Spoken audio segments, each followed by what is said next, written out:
in Atlantic Canada, but in the world. The gypsum bedrock, or karst, creates a very unique landscape with a chemical composition that provides a place for different species to thrive. And because the landscape is quite treacherous, the trees in the area have been left to grow old instead of being lost to logging. Karst is a landform formed on soluble rocks, and there are three main kinds of soluble rocks. The most common, of course, is limestone. There's also what we call dolostone, which is rare, much rarer and less soluble than limestone. The third is gypsum, which is calcium sulfate and is highly soluble. These rocks are soluble. That creates a completely different terrain than you get on other rocks, which are essentially non-soluble. Yeah, and one result is that the drainage is almost entirely underground. So you get caves formed, which are essentially drainage channels. They're the way the water drains from the land. But you also get dissolution features on the surface. The most obvious one that people are really familiar with is sinkholes. There aren't many karst areas in the world, and those that do exist are primarily limestone. Here, nearly all of the karst landscape is made up of gypsum, which is extremely rare. There is much more to learn about these places, and land conservation makes that possible. Gypsum sites represent only a very small portion of the Nova Scotia landscape, and they're more common in Nova Scotia than anywhere else in Canada. So they're obviously very, very rare in the Canadian context. And there are certainly threats to gypsum areas where there's enough topsoil over top of the gypsum. They're often farmed because the soils tend to be fairly rich for farming. And where it's possible to do forestry is pretty active in all unprotected land in Nova Scotia. And there's a value to the gypsum as well. Gypsum is used in making wallboard, and there are large gypsum mines in Nova Scotia. So those obviously change the landscape greatly where they're present.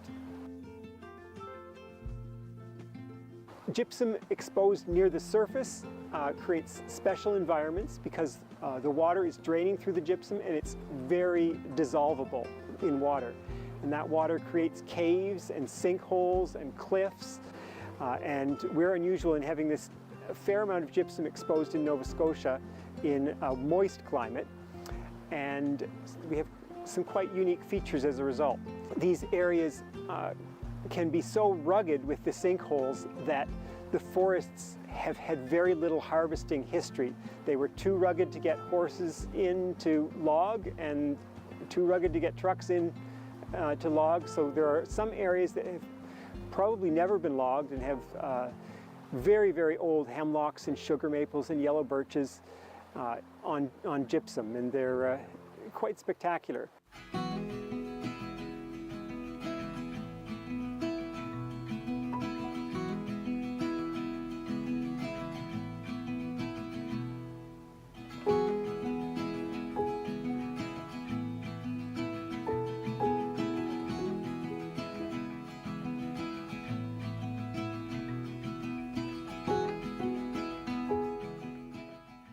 The chemistry of the gypsum bedrock is also special. It's got a lot of basic ions, so it makes soil that is non-acidic, which allows a lot of different plants to grow. These special environments then have special species, quite a lot of special mosses and lichens and different plants, species like the bulblet bladder fern and the buffalo berry, things that occur on gypsum pretty commonly but are uncommon in the rest of the landscape. We're on a good track for improvement in terms of nature conservation. We have always had some beautiful areas preserved in national parks and some provincial parks.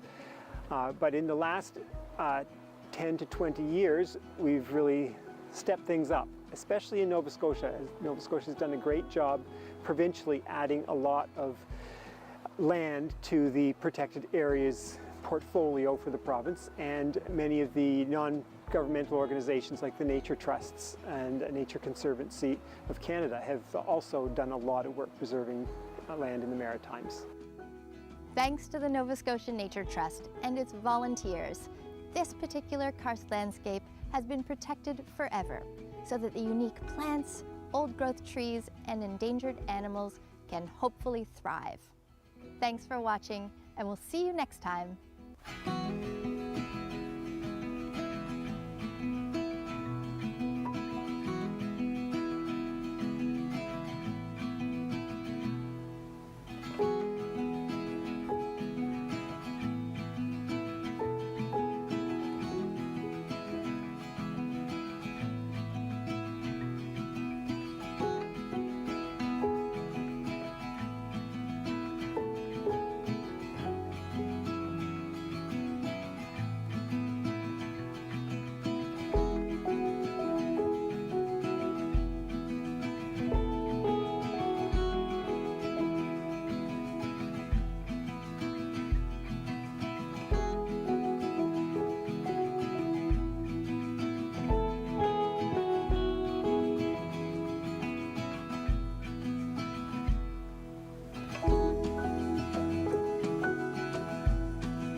Wherever you work, you can help reduce the spread of COVID-19. Keep your hands and work surfaces clean. Keep a safe distance between coworkers and customers. If you work from home, set up comfortably. Take breaks often. And when you do need to go out, respect the safety of those serving you. Together, we can work through this safely. Get more tips at worksaferlife.ca/COVID-19. As a deaf Métis doctor, Dr. Dunkley uses technology to connect with her hearing patients. When she has to make a call to her hearing colleague in Laval, she uses the free Canada Video Relay Service app. She's helping Canadians, and Canada VRS is helping her in both official languages. If you get a VRS call, don't hang up. It might be Dr. Dunkley. Learn more at don'thangup.ca. If alcohol builds a wall around you, it doesn't let you see where you're going. It keeps you feeling isolated and alone. That makes you feel hopeless. Know this, we're here to help if you want us to. It's never too early or too late to ask for help with a drinking problem. Alcoholics Anonymous, there is a way out. For more information, visit aa.org and download the Meeting Guide app.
That's your idea of reusing your old phone?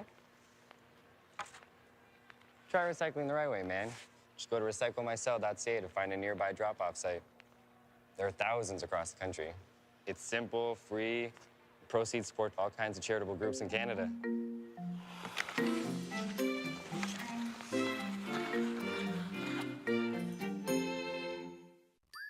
You're watching the best source for local sports, Eastlink Community TV, the Maritime's #1 sports channel. Eastlink Community TV follows public health and safety COVID-19 guidelines on all live and pre-recorded productions. This show is live. Despite our best efforts, anything can happen. Some viewers may be offended. Viewer discretion is advised.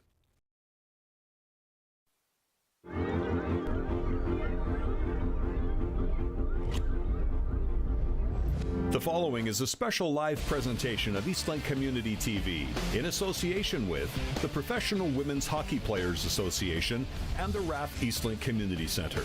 This is the Secret Dream Gap Tour, Truro. Welcome back to Truro, Nova Scotia. It's the Secret Dream Gap Tour on Eastlink Community TV. You can see the teams arriving in style at the Rath Eastlink Community Centre. My name is Izzy Germain. I'm joined today by Liz Knox, a former member of the PWHPA. And Liz, the PWHPA made the decision to come back from Truro after a great reception last year. Talk a little bit about that decision to come back to Nova Scotia. Yeah, it's your typical East Coast welcome, and the girls had such a great time last year. The hospitality was fantastic. The facilities are amazing, and this is what these athletes deserve to play in. Well, we had two incredible games to start the weekend yesterday. These two teams looking for some more wins in the column. We'll start with Team Harvey's. They pulled off a shootout winner in Montreal, and then they take it to overtime last night. Talk about them and the breakout star, Jessie Eldridge. Yeah, I think Harvey's is going to look to create this game, make it happen for them in 60 minutes. Like you say, they've gone into extra time twice now. They're giving up points that they need in this point system that we've created with the PWHPA. But Jessie Eldridge, she leads the team right now. She's among the leaders in shots attempted. She's got a great line alongside Clark and Poulin, so she's looking just to get pucks to the net and create offense, and it worked for her so far yesterday. Team Sonnet came into the weekend as the #1 ranked team after 2 games in Montreal. They looked solid in Montreal. The one player that was quiet in Montreal was Abby Rock. They've come in now after a really tough loss, but Abby Rock did get on the score sheet. How is she going to be the difference maker today? Yeah, I think we're looking to see Sonnet play a little less on the periphery and a little more in that sweet zone in the honey hole, which is where Abby Rock thrives. She leads the team in shots attempted in the slot, and she's creating offense. So I hope that the other players are taking note and, learning off of her, trying to create a little bit more offense for them today. Well, Abby Rock playing rock, paper, scissors earlier on in the warm-up and giving a puck to a good fan. We'll see 2 great games yesterday. We've got 4 games on the schedule for the weekend. It starts with Team Sonnet versus Team Harvey's. You won't want to miss it. Puck drop after this. You're watching the Secret Dream Gap Tour on Eastlink Community TV.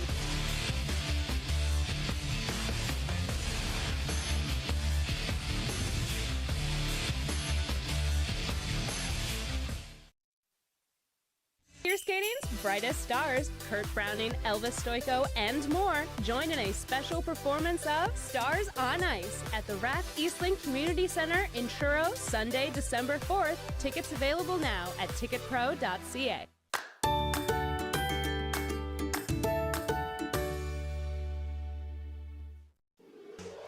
QMJHL hockey is back on Eastlink Community TV. Get ready for all the gold and incredible hockey action all season long. What a play by the Eagles. Blocked and stopped by LaPena. The Cape Breton Eagles travel to take on the Charlottetown Islanders Friday, November 11th at 7 p.m. Available only to Eastlink video customers. Eastlink Community TV follows public health and safety COVID-19 guidelines on all live and pre-recorded productions. Welcome back to the Rath Eastlink Community Centre. We're already underway here in Truro, Nova Scotia. It's Team Harvey's versus Team Sonnet. I'll quickly talk about the goaltenders we see in front of us today. We'll have some stats later on, but in net for Team Sonnet, Liz, I'll bring you right in. It's Erica Howe. Yeah, Howe is seeing her first start today, and we're really excited because the Sonnet backstops are just top notch as they're getting chances already. But she's backing up between Hensley and Hensley put up some great numbers yesterday. So we're looking to see how Howie responds to earn that ice time. On the other side for Team Harvey's making her first start of the season as well is Marlène Boissonneau. Yeah, as I said, there's no shortage of talent in goaltending here. As you see, Bois just covered that puck to settle it down. But she's had some great goalie coaching out in Calgary and another contender, so I'm excited to see her play today. Well, if you missed the action yesterday, 2 games played last night, and Team Harvey's came away with a overtime thriller. And who else to score the game winner but Marie-Philippe Poulin? And Team Sonnet losing a tough one, 2-1. So they were looking to get their first win of the weekend here in Truro. And inside the zone for Team Harvey's, Rattray looking for a long pass, misses that to Demers. Claire Thompson will pick it up on the far side, chased in by Rattray. Rock, we featured her in our pregame. Look for her. A beautiful slapper on the top of the circle, went top corner for the lone Sonnet goal yesterday. Long pass to Richards. Hillary Knight will take that over in the neutral zone and dump it in deep as her teammates go for a change. Knight by herself. Give Harvey's an opportunity to clear the puck out. Bell dumps deep to George on the chase. Sonnet now trying to break out. Brandt to Knight. That pass a little too hot. Knight gets it back in the slot, backhand in front. Boissonneau gets her first tough save of the game. Yeah, you like to see Hillary Knight start to penetrate the box there a little bit. She takes the puck right to the net, and good chance on net to get Sonnet, get them riled up here early in the game. Well, we talked about Sonnet at the beginning of the game, and just they've been playing in the perimeter a lot. They need to get in the slot, and that's a good example of Hillary Knight taking this team on her shoulders, showing them where to bring the puck. A face-off win for Team Harvey's. Poulet on the chase against Knight. She'll go over D to Buckles. Now back inside the zone. Team Harvey's trying to clear it out again. Brandt on the far side. Bouncing puck. Trying to get it by Eldridge. Knight shot stopped by Poulet, and now back the other way. Howe's going to get her first touch of the puck. Buckles along the boards. Steck line. Keeps it inside for Team Harvey's. Buckles now with time and space, but taken away very quickly. A penalty is coming. A little too aggressive was Larson on the forecheck in behind Howe. So we'll get our first power play of the game, and as we talked about it, Sonnet, no power play goals so far in 3 games. Yeah, they've been a little bit quiet on the power play, but you can see them starting to settle in a little bit. They'll be looking to their top line here. They've got Jenner and Abby Rock out, 2 big shooters, so hopefully they can generate some shots on net. Well, these two are who got it going for Sonnet yesterday. The first goal in the game off of Abby Rock's stick. She'll take the draw against Skamura. Down along the boards, a battle for the puck. Referees will tell them to move it, and this will clear off some time in the Larson penalty. Back to the point.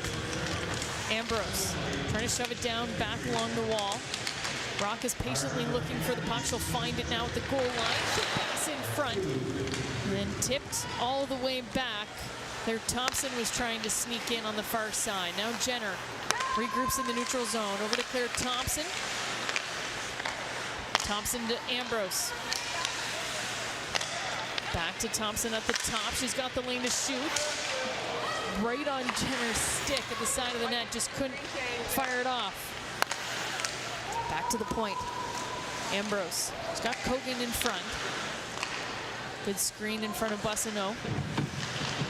Jenner now to the far side. Ambrose takes her time. Nice pass. Kogan with the tip, but just wide. Stopped just outside of the blue line. Brown will send it back in. 50 seconds remaining on the power play. Posnikov, good speed, takes the puck away from Zandy Hart. Now with help, Leslie out of the zone. Long pass over to Brown. She'll leave it for Brandt. That's a misplay by Brandt there as it comes out of the zone. Thinking maybe it touched some Harvey's player on the bench, but play will continue. Leslie to Knight. Back to Leslie. The shot tipped in behind the net, and Brown again just sneaking down. Sandy Hart will have to regroup in the neutral zone. Clark now on the forecheck. She takes the puck away to the net. Nice save by Erica Howe, getting the blocker out. Brown looks for Brandt on the near side. She'll have to get by Steckline. Will send it in behind her as Leslie's on the chase. Fortino now. Fortino passes to herself along the boards. There's Poulet and a nice pass by Eldridge. Poulet, it's a 2-on-1 out of the box. Nice pass, and Howe again shuts the door. Steckline from the point. Poulet wanted the puck on the far side, but that's tipped by Brandt. Eldridge to Fortino. Fortino, nice tip in front, and there's Marie-Philippe Poulet. Gets her own rebound. And Harvey's goes up by 1. That's a dangerous player to leave sitting behind the defense there. And you saw Erica Howe make the initial save on a great tip in front. We're going to see it here. The shot from Fortino, and Poulin just gets a little stick on it, stays with the puck at the front of the net, and buries her own rebound. Well, to your point, you got to keep eyes on Marie-Philippe Poulin. She was yelling for the puck, hungry for it, and that's kind of the danger on the power play. You've got the momentum going in. They couldn't get it settled. They couldn't get any quality shots, and then you've got out of the box a 2-on-1, and you got to keep your eyes on Marie-Philippe Poulin. Yeah, I mean, she's the most dangerous player on the ice, so good for Harvey's for finding that momentum swing, and we got a 1-0 game. Well, continues from their success. They played the late game last night, getting home at around midnight, back to the hotel and right back at it today. They haven't lost a step. They're up by 1, 6 minutes into the first period. Skimura now takes the puck away on the goal line. What a play by Skimura. Nice save by Erica Howe as she keeps the pad on the goal line. We saw Sam Cogan drop down there to clear away that rebound, and that's what they're going to need to do in front of Howie here. Cogan now to the point for Rougeau. Pass over to Harmon. Nice shot, and Howe's going to slow things down for Team Sonnet. So what does Team Sonnet have to do to regroup after a failed power play? You know, I think they had a decent start here. They're getting shots to the net. They just need those bodies in front. They need to make life difficult for the opposing goalie and kind of get in their kitchen a little bit, see if they can't get some dirty goals. DeGeorge not happy with her opponent's positioning, but wins the draw back to her D. There's Shaver. The hash marks to DeGeorge. Back to the point. Chanel with a shot that's blocked. And here comes Team Sonnet. Just couldn't handle Tarnowski. Puck in her skates. They'll try to regroup on the far side. Tarnowski asking for the puck in the neutral zone. Just missed there, but it's tipped in deep. Boissonneau. A nice backhand pass. Now Team Harvey's in the neutral zone will lose the puck. Tarnowski all over the ice on this shift. Sonnet's going to have to be careful they avoid touching the puck. Avoid a too many men on the ice penalty. They give time for Fortino. Get the puck in behind Boissonneau. Clark now over to Poulet. Eldridge is driving in. And Eldridge, what a shot! And Howe somehow got over. She had no idea where that puck was, Liz. I'm sure you know the feeling. That was an amazing save. But we're going to go to commercial and get one last look at the Eldridge and Poulet celebration. We'll be right back. It's the Secret Dream Gap Tour on Eastlink Community TV.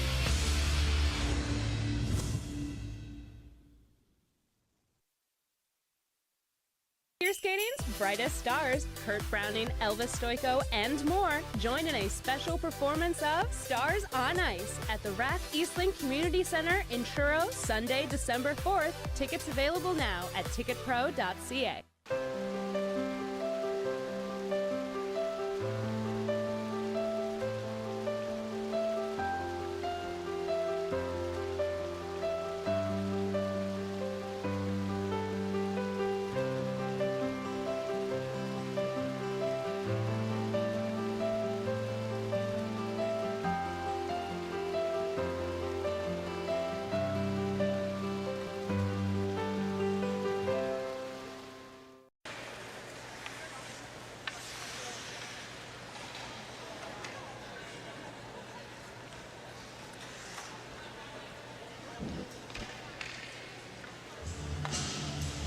Welcome back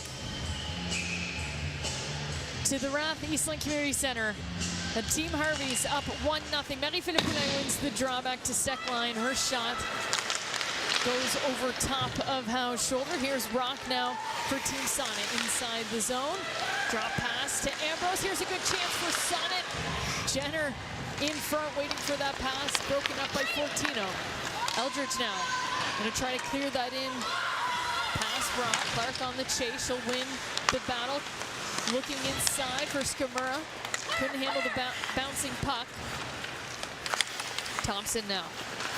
Over to Ambrose. She chooses to let that one go. Rougeau, who had fallen with Bunton at the blue line. They're battling for the puck now. Rock loses her stick trying to get off the ice. Demers inside the zone. Get away from the chaos in front of the bench. Rattray. Watched closely by Ambrose. She'll keep the puck. Looks to go to Rougeau at the point. She's closely watched by Knight. Now long pass to Harmon. Harmon's got space. That one goes wide. Knight now looking for it again. Taken away by Demers and Rattray. Here's again. Please, you got to talk about Erica Howe. I don't know what she had for breakfast. This is an insane first period from the goaltender. I mean, I'd like to say I'm surprised, but this is how Howie plays. She's a very calm, collected goaltender. She never plays outside the post. She's in a good position here, and she's just sucking up those rebounds, trying to make it easy on her D to build that confidence in their zone. Well, she's definitely keeping Team Sonnet in this game. Some incredible stuff from Team Sonnet's goaltending already in this Truro showcase. Here's Leslie now trying to make something happen with Knight. Her shot goes wide. Sammy Hurt on the far side. Lots of pressure from the Harveys forecheck. Here they come now. That shot blocked in. Knight on the back check will pick up the loose puck on the near side. Her pass right on Boissonneau, so avoids the icing call. Steals the puck. There's Branting for a goal. It's on the goal line. And it's in. Off the post.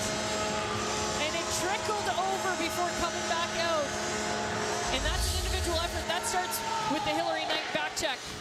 Yeah, that's a player you'd like to see get on the board because Hannah Brandt has got to be putting pucks in the net. And like you said, Hillary Knight does her job to get in low. Bit of a bouncing puck, but she found a way to get that shot off. And sometimes you shoot before the goalie's ready. You know, you got to give yourself a chance, even if it's not perfect. We haven't talked yet about how we've formatted this season. We will get to a little bit of the education of the PWHPA season this year. But one of the main things that I've really enjoyed is mixing the U.S. national players with the Canadian national players. You're playing with all kinds of different people, but then you do see those sparks of Hillary Knight and Hannah Brandt. Just, they know each other, or Savannah Brandt, sorry. They know each other, and they make that connection for that goal. Yeah, there's certainly something to be said for the coaches in the PWHPA of balancing, bringing talent from north and south of the border together, both national and non-national team members, but also working off the chemistry that you already have. So Sonnet's a great example. I mean, I love to see Steck lines pairing up with the first line in Poulin. It's a little odd to see their celebration, but I mean, it makes for great hockey. And they're having fun off the ice, which is always important too. So you got a 1-1 hockey game. A little bit of a better crowd here in Truro. If you're thinking of something to do this weekend, this is definitely where you want to be, and you'll have to get your tickets online. But we thank you for joining us on Eastlink Community TV, and to those watching on CBC Sports as well. A worldwide broadcast, which is great for growing the game of women's hockey. Team Sonnet panics on the breakout with Marie-Philippe Poulin on their heels. Rock hit off the puck. Jesse Eldridge now coming inside with Poulin. Good defensive play. Jesse, the puck is just on the net. Couldn't make anything happen there. And one thing you'll notice about Harvey's attempts on net, they're not always looking to pick corners. Often they're trying to put pucks at the center of the net and generate rebounds. So it's worked for them so far, and you saw it again there with Jesse Eldridge and Marie-Philippe Poulin.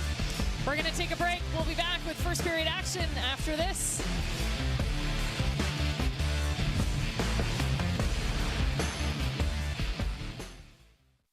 I'm screaming louder than that. I'm screaming louder than that.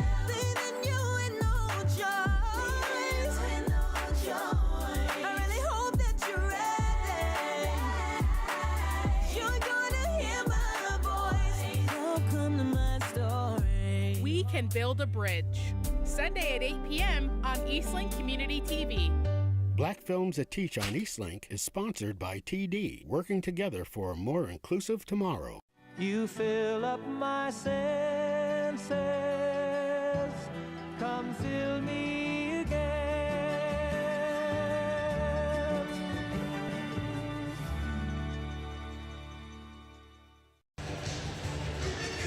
So far, this first period has been amazing, but coming up in the first intermission, we are going to talk with a couple of the players. Alexa Vasco from Team Sonnet. We did a great feature about her. We're going to talk to her. As well, we're going to be talking with Jamie Lee Rattry from Team Harvey. Gosh, I'm having tongue-tied problems here today. We'll get right back to the game in just a sec. Coming up in the second intermission, it's all going to be about some charity work that's going on right here in the community. You're not going to want to miss any of it. Stay with us through the intermissions. Thank you, Amanda. And we're back. About 9:50 remaining in the first period, and it's been a good game so far. 1-1, Team Sonnet versus Team Harvey's in the first of two games here on Saturday in Truro. It's part of the PWHPA showcase on the east coast of Canada. Team Harvey's trying to break out. Harmon's stopped. Puck down low. Jenner looking for it. Harvey's trying to clear it out along the boards. Sonnet will get it back. It's Hannah Bunton dumping it in deep. Now Ambrose keeps it in at the blue line, but Poulin will take it away. She's all alone as her teammates go off for a change. Harmon will stay with her. Harmon looking on the far side. Rattray off the bench, picks up the puck. Awkward angle for Rattray. Her shot goes in behind the net. Demers now to Rattray. Back to the point. The shot tipped in front. Skimura looking for the loose puck. Pass to Rattray. Back to Chanel at the point. Skimura looking for the tip. Just missed it. Sandy Hart gets it forward to Bunton. Sonnet's going to try and change here as Rattray inside the zone again to Skimura. These two have a lot of chemistry. And I noticed Skimura a lot in yesterday's game. Just winning draws. Constant pest in front of the net, and she had a beautiful tipped goal for Harvey's in that second game. Yeah, I think as Canadians, we're used to seeing Skimura, in the U.S. jersey, and she's growing so much respect in this, this season especially because we are seeing her cross over with these Canadian players. And word on the street is she's a highly underrated player. That's what the Harvey's girls are telling me. So it's exciting to see her and Ratty have some chemistry out there. Shaver now inside the zone. That pass broken up by Brown. Moves the puck along the boards. Stopped by Richards. Back to Fortino.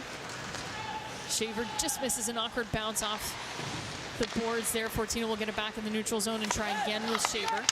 Thought she was offside, but DeGeorge hustled and got inside the zone quickly. Now on Thompson. Brandt. D-to-D pass, I guess you can say, to Buckles. Over to Leslie now on the near side. She's got speed, but the long stick of Steckline hard to beat. That one's going to go down to Hillary Knight in the corner. Taken back by Leslie. Quick shot in front.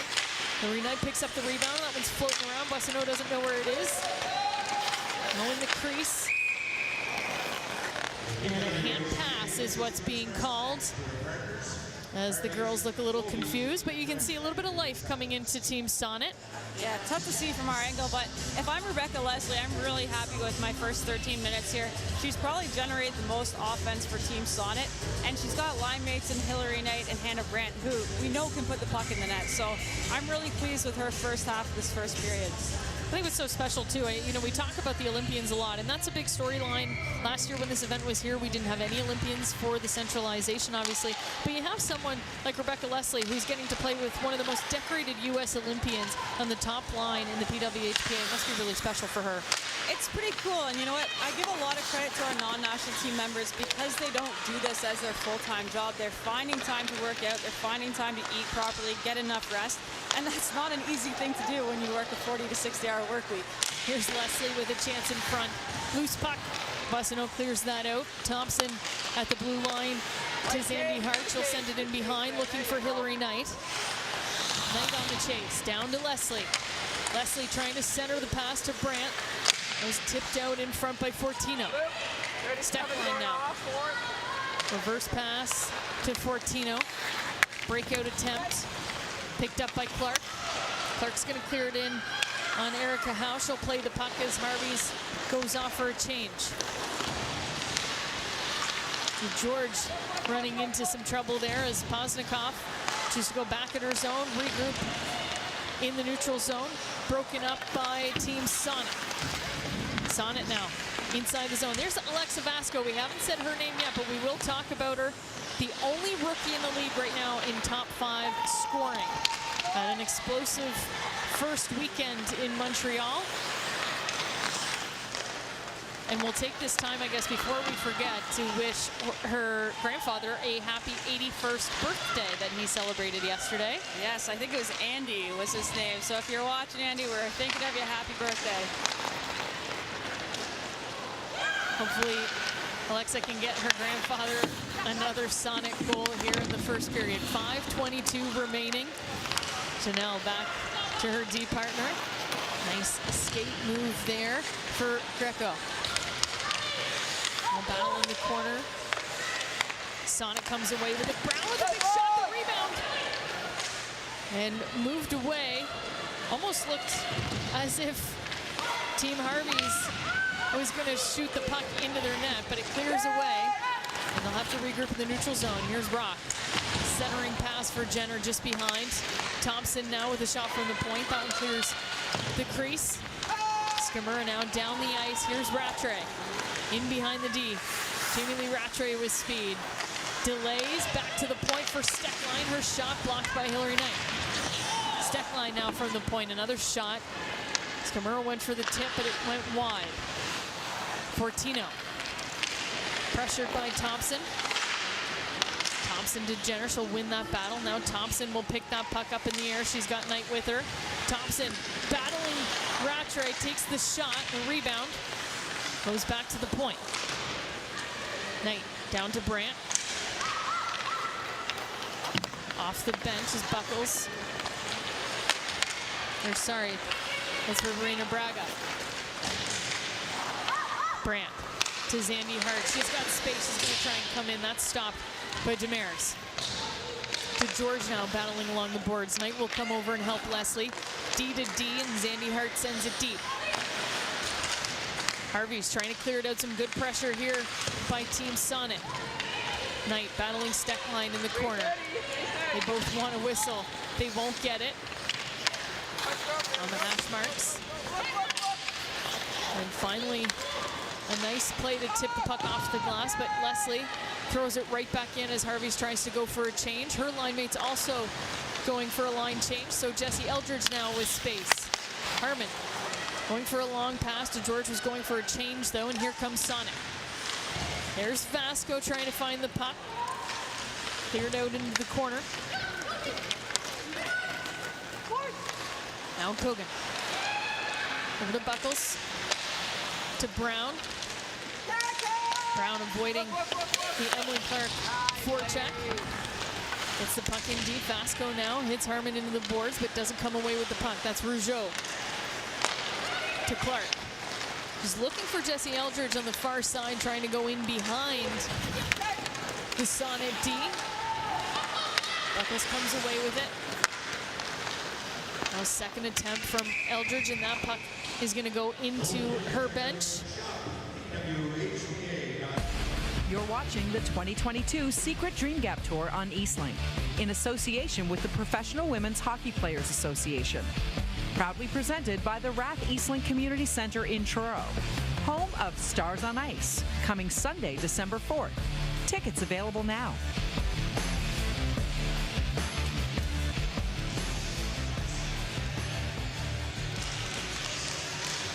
Sonnet wins the draw. Ambrose gets the pass from Jenner.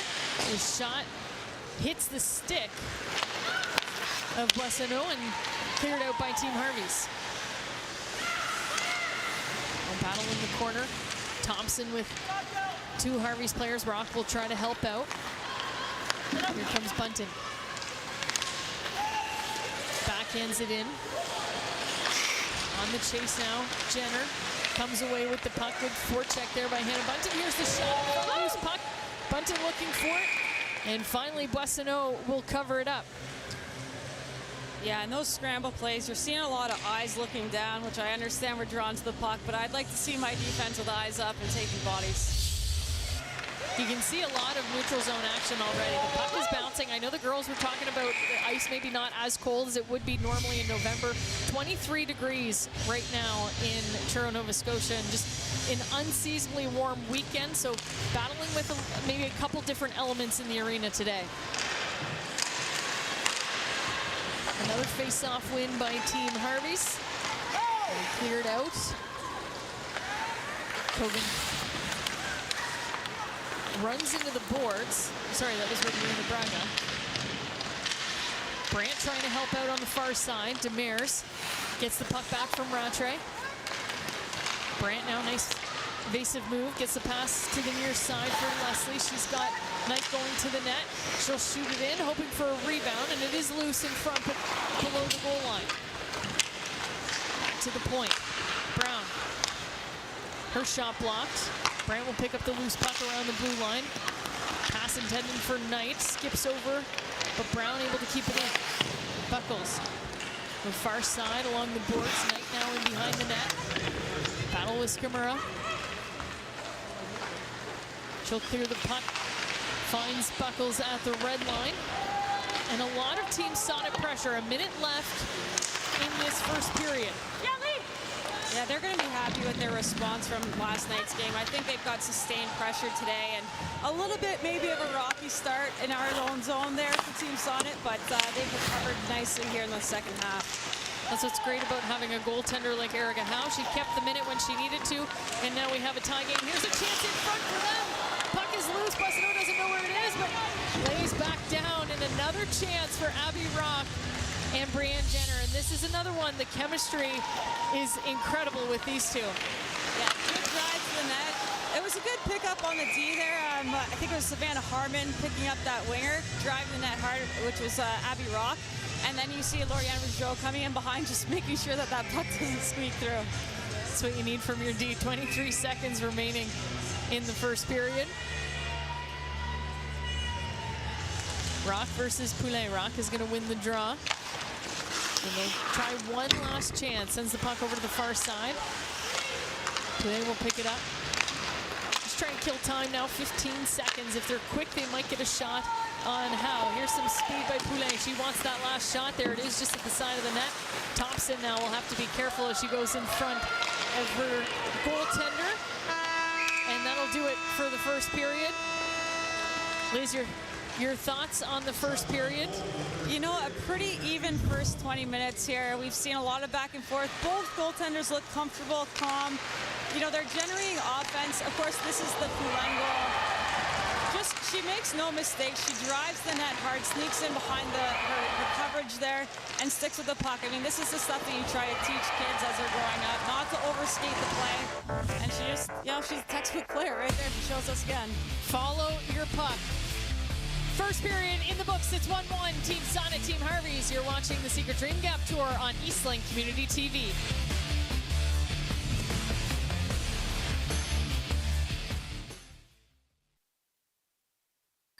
For information on how to become a volunteer at Eastlink Community TV, go to eastlink.ca.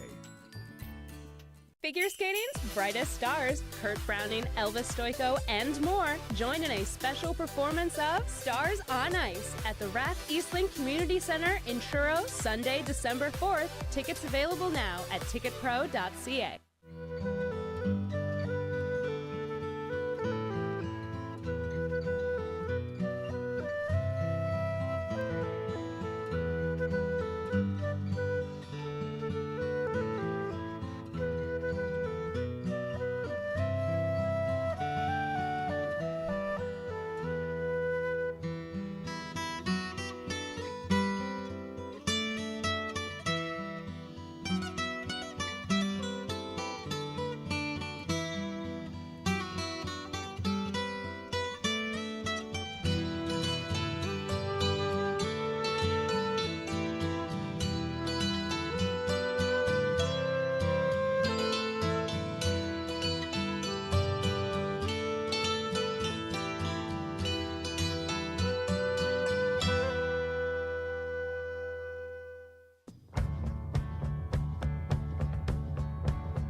matches, 7 wooden matches. She put them into a small, slim glass jar with a screw-top lid. I fingered that jar. I put it in my pocket.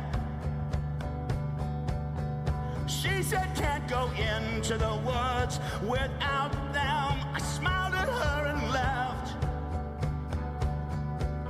And I kept them dry. And as long as there was 6, I'd be fine. Get ready for some heat on the ice. Shooting left again. Score! Eastlink Community TV is the #1 place to catch Wolves hockey. The Pack is back and on the hunt, and we bring them right into your living room. All the shots, the hits, the goals. You won't want to miss a second of the action. Wolves hockey on Eastlink Community TV 10 and 610. Available only to Eastlink video customers. This is Eastlink Community TV, home of the New Year's Eve countdown.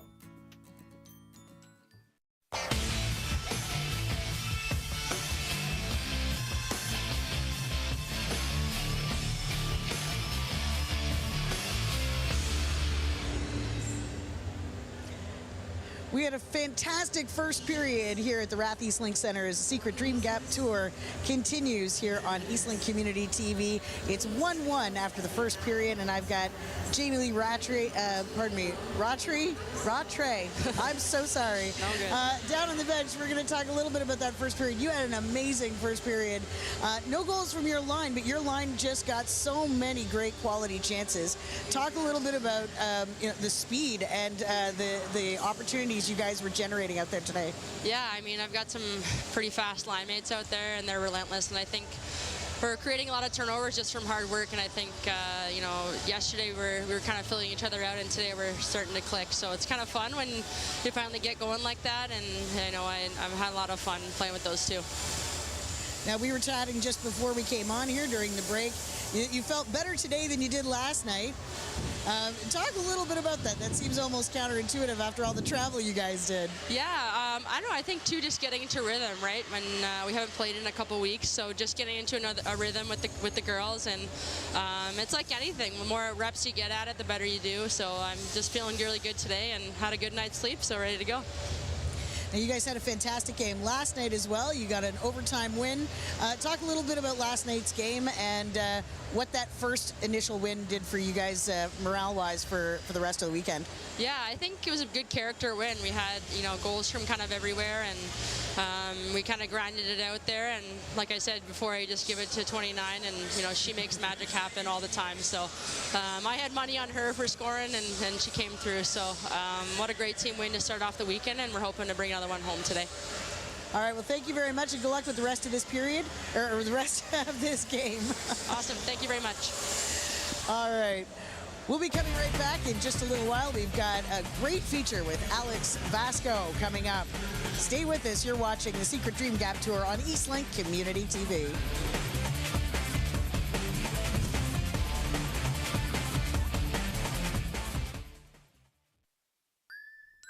The programs and coverage you see on Eastlink Community TV are made possible in part by our generous local sponsors and viewers like you. As an Eastlink video customer, you are helping to support the creation of local programming in Atlantic Canada. Thank you for choosing Eastlink, and thank you for watching Eastlink Community TV. I'm not stupid. I wouldn't drink and drive. She relies on me. They're counting on me. I never put them in danger. But I did. And it cost me everything. Impaired boating is impaired driving. Seemingly insignificant articles hold a huge significance for the historian, for those who want to preserve the memory That's what we try to do here, is to bring that human element into the story, and it's a human story as much as it is a story of conflict. This week at 9 p.m., Documentary Sunday presents Militaria Part 1 on Eastlink 10 and 610. Available only to Eastlink customers.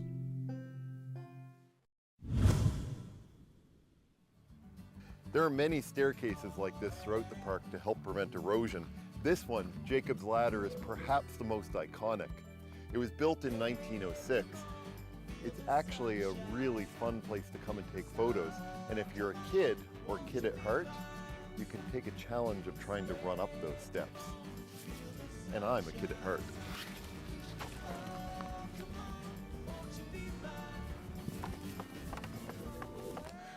I think that's my workout for the next month.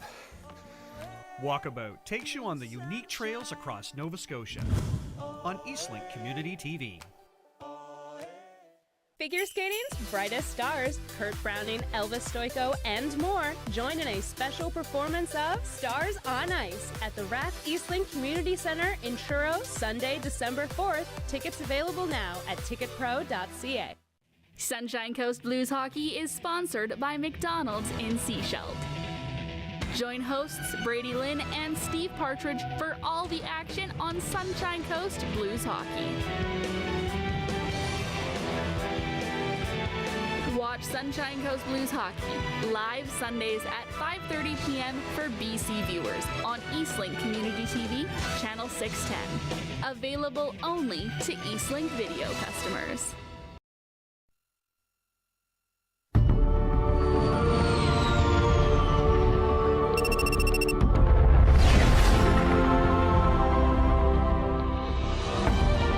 This sector's clear, Captain.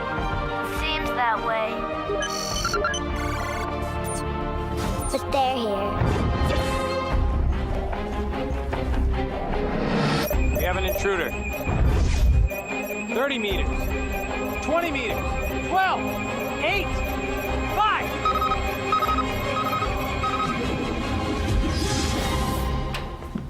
I thought you guys were cleaning out here. Oh, we are. We're, sweeping. Yeah, for space aliens. Yeah, for space aliens.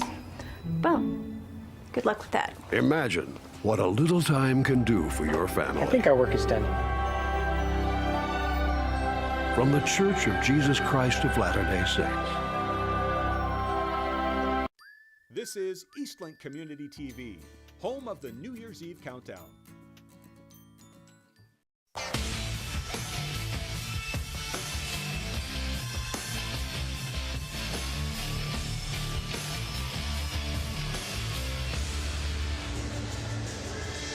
All right, we promised you a really nice feature, and we're going to give it to you. Alexa Vasco is a rookie this season. First opportunity to play was happening in Montreal. She's had a couple of great opportunities here tonight and last night. We look forward to seeing what this young player is going to be capable of. But in the meantime, let's learn more about what it's been like for her as she develops in the PWHPA. St. Catharines, Ontario native and Mercyhurst University graduate Alexa Vasco is a rookie this year and is just breathing in the whole experience. Oh, it's been incredible. It's been awesome. I mean, just walking into the room and just seeing basically all the countries coming together, the best of the best, playing at a level. I don't know if you saw in Montreal, but it was intense. We battled. It was amazing. And just to learn from the girls, it's incredible. The PWHPA was an easy choice for Vasco. It offered opportunity and mentorship from the world's finest. I just thought personally for my development, as a person on the ice, for my growth, I just wanted to come to the PWHPA to play with the best of the best and just learn from the best of the best. As for my mentors, I actually live in Montreal. It's my first year living there. I've lived there for a couple months now. And I think it's just a given. Pooh, Marie-Philippe Poulin, you walk into a room, she just lights up the room. You learn from her on and off the ice. So I think just being in that environment with her, on the ice, off the ice, you learn from a pro, you can become a pro. So She moved to Montreal. She's working. She's training with us in Montreal, and that's great. And you see the determination in her eyes that she wants to be there. She wants to keep pushing, and that's great. Vasco says her personal goals are to continue to develop into a top-tier player. But for this weekend, the goal is simply win games. So there's 3 games in 3 days. As a team, Team Sonnet, we want to win. That's our ultimate goal, is to win the weekend. We're in first place right now, but you know, anything can change. The teams are really well matched. They're pretty even. Last weekend, each team won a game, lost a game, so that's just a validation that they're all even. So I think this weekend it's going to be intense battle. It's going to be great. 3 games in 3 days is a lot, but we can do it, and we'll put on a show. Win or lose, the highlight for Vasco hasn't been on the ice. It's been here in the stands. Just walking out and seeing all the little girls with their signs. Some had jerseys, some had PWHPA merch on, hoodies. They were all screaming. They had their hands down to give us high fives, and I just think that is our why. That is for the future generation, and it just put a smile on all our faces. In Truro, I'm Amanda Pride for Eastlink Community TV. We've got more excellent professional women's hockey coming up right after the break. Stay with us. You're watching the Secret Dream Gap Tour on Eastlink Community TV.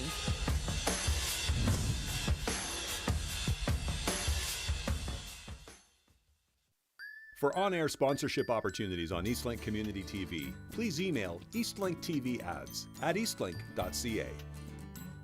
Figure skating's brightest stars, Kurt Browning, Elvis Stoico, and more, join in a special performance of Stars on Ice at the Rath Eastlink Community Centre in Truro, Sunday, December 4th. Tickets available now at ticketpro.ca. For over 15 years, Autopilot has been covering cars for Canadians. We focus on both new model reviews and used car buyer's guides. So if you want to stay up to speed on the latest in new and used vehicles, you'll find what you're looking for every week on our award-winning program.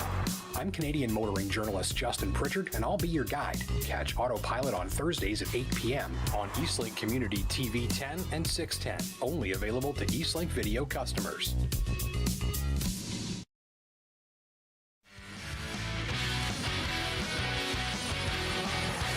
Get ready for some more hard-hitting, fast-paced action of the Maritime Hockey League on Eastlink Community TV.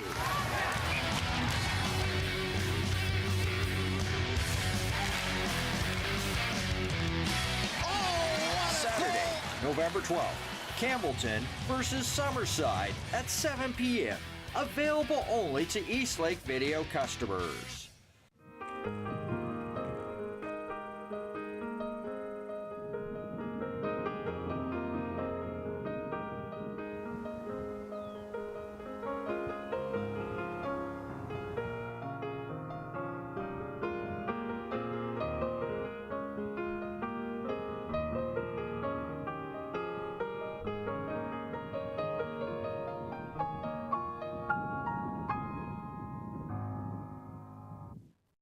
Bring them on. The ones who aren't sure. The ones who can't wait. The ones with brand new shoes. And the ones with shoelace issues. The ones who love to be part of a group. And the ones who stand silent, tall, and more or less ready. At the YMCA, we never met a kid whose potential we couldn't see.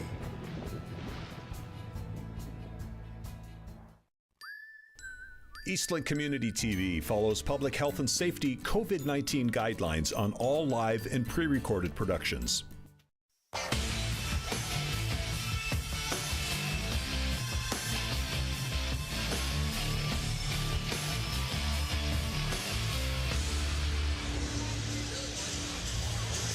Welcome back inside the Rath Eastlink Community Centre. Let's start with the highlights from the first period. Liz, who starts it off but Marie-Philippe Poulin? Yeah, we were saying this earlier. She's just a textbook player, and of course she scores those big goals in overtime, but she does the little things right. She stays in a quiet zone, follows her puck, buries the rebound. This is why she's the best player in the world. Well, next we're looking at a little bit of a turnover here for Team Harvey's, battling with the puck, and it's Hillary Knight and Hannah Brandt. Yeah, a really tough turnover at a bad spot there, but you know, to Brand's credit, a lot of players will try to settle that puck down, maybe make an extra move. She just takes a whack at it. And, you know, put pucks on net, good things happen. Erica Howe has been lights out. We're going to talk about her a little bit more, but here's an incredible save on Skimmer off the goal line, and then this one on Jessie Eldridge. Yeah, the spinning top, she had her looking, but you know what? Again, credit to Howie. She's tracking the puck well. She's giving her team an opportunity to win. Incredible stuff from Team Sonnet's goaltender in the first half of the first period. Shots are 12-10. Everything is quite even. She kept them in it in the first half after going down by 1, and then Hillary Knight and Hannah Brandt getting them evened up here 1 apiece. I'm Izzy Germain. Thank you for joining us on Eastlink Community TV. I'm joined by Liz Knox, a member of the PWHPA board, but also a former athlete. We were just talking to so many people in Nova Scotia that you've competed against. We have nightmares from the time that you were in net in the CIS. So happy to have you in this side and not in the crease today, Liz. Oh, it's great, and it's hard to think that was, I don't even want to say how long ago it was, don't. But you know what, these faces are still young and we still got it, so it's really great to be back out east. It's Alexa Vasco versus Marie-Philippe Poulin for the opening draw in the second period. A great piece on them in between the periods there. Just talking about Alexa Vasco's first season in the PWHPA, chose to move to Montreal, and just kind of this concept of they're essentially centralizing in certain locations, training in locations, and playing for these different teams, but getting the opportunity to train under Marie-Philippe Poulin. Yeah, this is my first weekend meeting Vasco, and actually Kristen Cameron, who's a coach with the University of Prince Edward Island, she was a coach at Mercyhurst when she was a very tragic drunk driving accident. She was hit by a drunk driver. And she was here, and Vasco took the time out of her day to come over and talk to Cam and just, you know, connect over the Mercyhurst connection. She's just a kid who, you know, you love to see her around the rink. She's happy to be here, and she's adding a ton of value to this Sonnet roster. An incredible personality to add to the PWHPA. She tried to mess up our intro multiple times by hitting herself into the boards, but just a fun presence to have on the tour. Team Sonnet now trying to take their first lead of the game, trying to get out of their zone though first. And Harvey's running into the referee, so a few different obstacles before getting inside the zone. There's Rougeau with a long pass over the far side, taken away by Jenner. Harmon now takes that puck back. Offensive D is Savannah Harmon. She's going to keep the puck in below the goal line. Rock now with a long pass. That's going to miss Bunton and go the distance for icing. And we'll bring things back in front of Howe. You could see Abby Rock giving Buds the eyes there, like, get her going, get her going. So you could tell she wanted to get that far blue line sauce, and just not enough in the tank for Buds, but a great play. And, you know, it's that chase icing, so any play like that, if you can tag up, you're actually in a very good position for an offensive possession.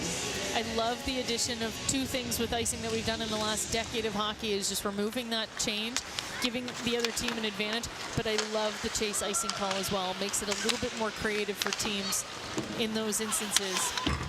Rock now in behind with Claire Thompson trying to clear the puck. Jenner will have time on the far side, but an awkward bounce off the boards sends the puck back in front of Howe. Now Harvey's, after a long shift on Team Sonnet, will try to make something happen. They're battling along the boards, and George now keeps it in at the blue line. Back to Steckline. Steckline's pass broken up by Jenner, and now she sees an opportunity, still has gas in the tank, puts the brakes on. That shot blocked in front. Yeah, good back pressure there from Sophia Shaver. Off the bench, Hillary Knight with a one-timer. That one goes wide. Verena Braga, and the referee looking at the puck at the blue line, misses both players going on their backs in the crease. A missed power play there maybe, and here's a chance. Skipper's stick gets caught, and it's Team Harvey's who's going to be sent to the box. Yeah, in a super unbiased opinion, this is just an unfortunate turn of events because, you know, in my mind, no doubt goalie interference in front of the net. Play goes on, Skimmer gets tangled up with Sandy Hart there and takes a penalty. So that's the great game. You know, sometimes the bounces go your way and the referees are human, but, you know, really unfortunate for Harvey's there, who would have, you know, undoubtedly been on the power play, now down one. Those are those calls too that, you know, you can see her stick just got caught in that tongue in the back of the skate. Depends who you get. Might make the call, might not make the call, but nevertheless, Sonnet will try to get their first power play goal of the weekend. Knight tipped in front by Brannick, goes wide. Zandy Hart can't keep it in. Now Emily Clark with a partial break. She'll choose to shoot. Al puts that into the corner. Now the point. Shot from Greco. Misses the net. Just trying to keep the puck in below the goal line. Now in the neutral zone. Bosnikov sends the puck back in. Of course, Sonnet to regroup once again. Zandy Hart in behind Howe. Try to get something going. 1:18 remaining on the power play. Here's Leslie. A great first period for Rebecca Leslie on that first line. Puck cleared out once again by Team Harvey's. Ambrose, long pass to Knight back on the ice. Knight looking for Rock. She passes in front. Ambrose now gets it back at the point to Knight. In between her legs! And Leslie couldn't bury it in the open net. Well, Hillary Knight looking like she just walked out of the video game there. Just not afraid to make some creative moves in front. You love to see it. That's the kind of player that she is. Unfortunate that that one didn't capitalize, because that would have been, one of the top of the plays of the weekend. Well, we saw Sarah Nurse on TSN this morning, and had Rebecca Leslie put that in, that would definitely been one of the best on SportsCenter tomorrow morning. 20 seconds remaining on the power play. Thompson exchanging passes with Ambrose. The point shot. Rebound in front. Couldn't get a stick on it. Was Kogan. Thompson to Kogan. Back to the point. Jenner with the shot. That one missed wide. Thompson. Ambrose are going to have to watch the penalty box as they got caught in the first period with this. And Skimmer out of the box. So 2 for 2 are Team Harvey's on the penalty kill. Thompson continues the pressure. Boissonneau makes the save as she sees that one clear from the point. Yeah, we're gonna see Hillary Knight's pass here. She's given a great target outside the net. Oh, just a beautiful feed, and it was Leslie was just off step there a little bit. Wanted to see her swing at it so bad. Sorry, I think that was actually Sam Kogan in front. It looked like 17. I thought it was 37, but either way, great opportunity. And yeah, if I'm Harvey's, I'm a little worried about that play. That was incredible. But a great defensive play too. Team Harvey's coming down to break up the shot. Skimura now in behind the net, battling with Vasco. Vasco still battling. The puck just awkwardly bounces up. Boissonneau is going to keep that off the post. I found really interesting too on the Sonnet power play, they only have one left-handed forward in Sam Kogan. Everyone else is a righty, and they seem to be working, kind of like an umbrella where they're looking for Knight on the right side. But I mean, I'd want her on the left. If I'm a goalie, I wouldn't want to see her on that side, because she's got an absolute cannon. If she gets that off in time, I mean, you're in trouble. Loves the one-timer too for that, but such a rare thing to have too many righties on a power play. A 2-on-1 broken up by Buckles on the other side. Harvey's will keep the puck alive. Rattray on the chase and behind the net. Brown will put her into the boards. Now the puck bounces loose and it's obfuscated in. And that is the definition of throw the puck in front of the net. You never know what's going to happen. And an unfortunate break. I believe that's Schneider in front. Just an unlucky bounce off her skate and in the 5-hole of Erica Howe. We'll take a look at it. Terribly unlucky here. Great chase by Jamie Rattray, though, and she just kind of tosses it. The bodies are going everywhere. We're bumping. Yeah, again, just an unfortunate bounce for Team Sonnet. Did Skimura get a stick on it? I don't think so. And it looks like it's going to go to Jamie Lee Rattray in front, and Team Harvey's will take the lead 2-1. Shots are still really even, 15-13 right now in favor of Team Harvey's. Savannah Harmon back inside the zone. A very offensive D, and the Canadians will know she's also threatening in front of the net. Poulin goes down low. Brant will take the puck away. Looks for that long pass to Knight. She finds her at the red line. Knight and Leslie. Knight trying to go between the legs on Harmon. She throws the puck through the crease. That could have been dangerous. Leslie with time and space. Her shot blocked by Poulain. Poulain's got Eldridge trying to sneak out of the zone. Stopped by Leslie, and here comes Knight again with Brandt. Knight 1-on-4 with Rougeau on the far side. Cycles it down low to Brandt. They'll go back to the point. D-to-D pass by Ambrose just sneaks out of the blue line. Thompson now into the corner. Bussino will help Rougeau out. Joe's going to try and hold on to the puck along the boards. Jenner will help out. Bunton takes the hit along the boards and keeps the puck alive for Sonnet. Jenner to Rock. Rock with the backhand pass. She's got Ambrose at the point. She goes into the middle. Bouncing puck, and it's cleared out by Harmon. Rock. Go ahead. Great block in front there by Mary Fleet Plan. I was just going to point out, playing defense. She plays at both ends. We saw that block shot at the World Championships in August, and we talked so much about the goals, but defensively she is the best as well. Now Ambrose comes away with the puck along the boards, back to Thompson at the point. Rock's gonna throw it in front. Bunton again. She's been in some good areas, some good chances for her. Rock, good play by Claire Thompson. We've got to talk about her once Sonnet stops this pressure. Bunton now with the puck. Looking for Buckles at the point. Decides not to as Jesse Eldridge is covering nicely there. Poulain goes to help and clears it out of the zone. She'll get it back at the red line now with 2-on-1 for Team Harvey. Poulain in front all alone. Backhand. And a stop by Howe. So deceptive. Looked like she was going to pass to Clark and then open things up in front for herself. And that's such an incredibly tough save to make because Poulain is impossible to read. So you have to give her the respect of the pass, but she pulls it so quickly across her body, and Howie does a great job staying poised and staying with the play. Harvey's out of their zone again to George. Stop at the red line. Here comes Prévost. She's on the forecheck. Puck will be taken away. Back in the neutral zone, a regroup with Brown. Brown is looking quickly to Prévost, and she'll have to dodge the hit. She does a good job. Greco was going hard into the boards. Just missed the intended player. Chanel now. It's reminiscent of Luis Mendoza there. It's like the brakes weren't quite working for Greco. And an icing call, and that's a good example there of the chase. And we're finally going to get a chance to go to break. It is 2-1. Team Harvey's, and Jamie Lee Rattray has the go-ahead goal. You're watching the Secret Dream Gap Tour on Eastlink Community TV.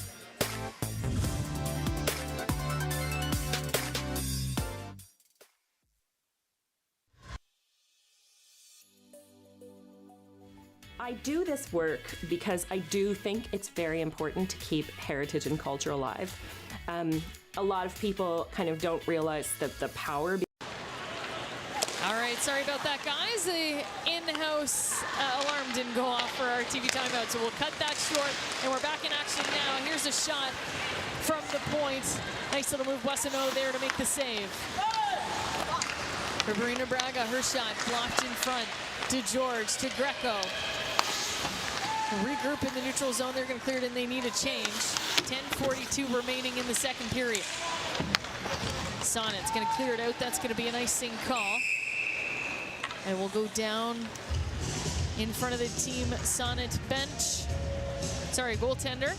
And you mentioned Jamie Lee Rattray with the go-ahead goal on Erica Howe. That's might be a first of their entire life because they've played together since they were 14 or 15 out in Ottawa. Always on the same team, attended Clarkson University together. They played with me in the CWHL in Brampton, and then we moved to Markham. So again, with these mixed rosters, you're seeing these lifelong friends play against each other, which is super fun. It grows the rivalry a little bit, and it's it makes for entertaining hockey for the rest of us. So we were talking before the broadcast, my time in Guelph, Ontario, where I grew up, played for the Guelph Thunder, and I absolutely hated playing Ottawa because Jamie Lee Rattray was on the other side, and it just made my life a living hell, and Erica Howe as well. And these are the opportunities that I maybe took for granted when I was younger. But now getting to see their success and their chemistry, I'd love to be in the dressing room after to hear that conversation between the two of them.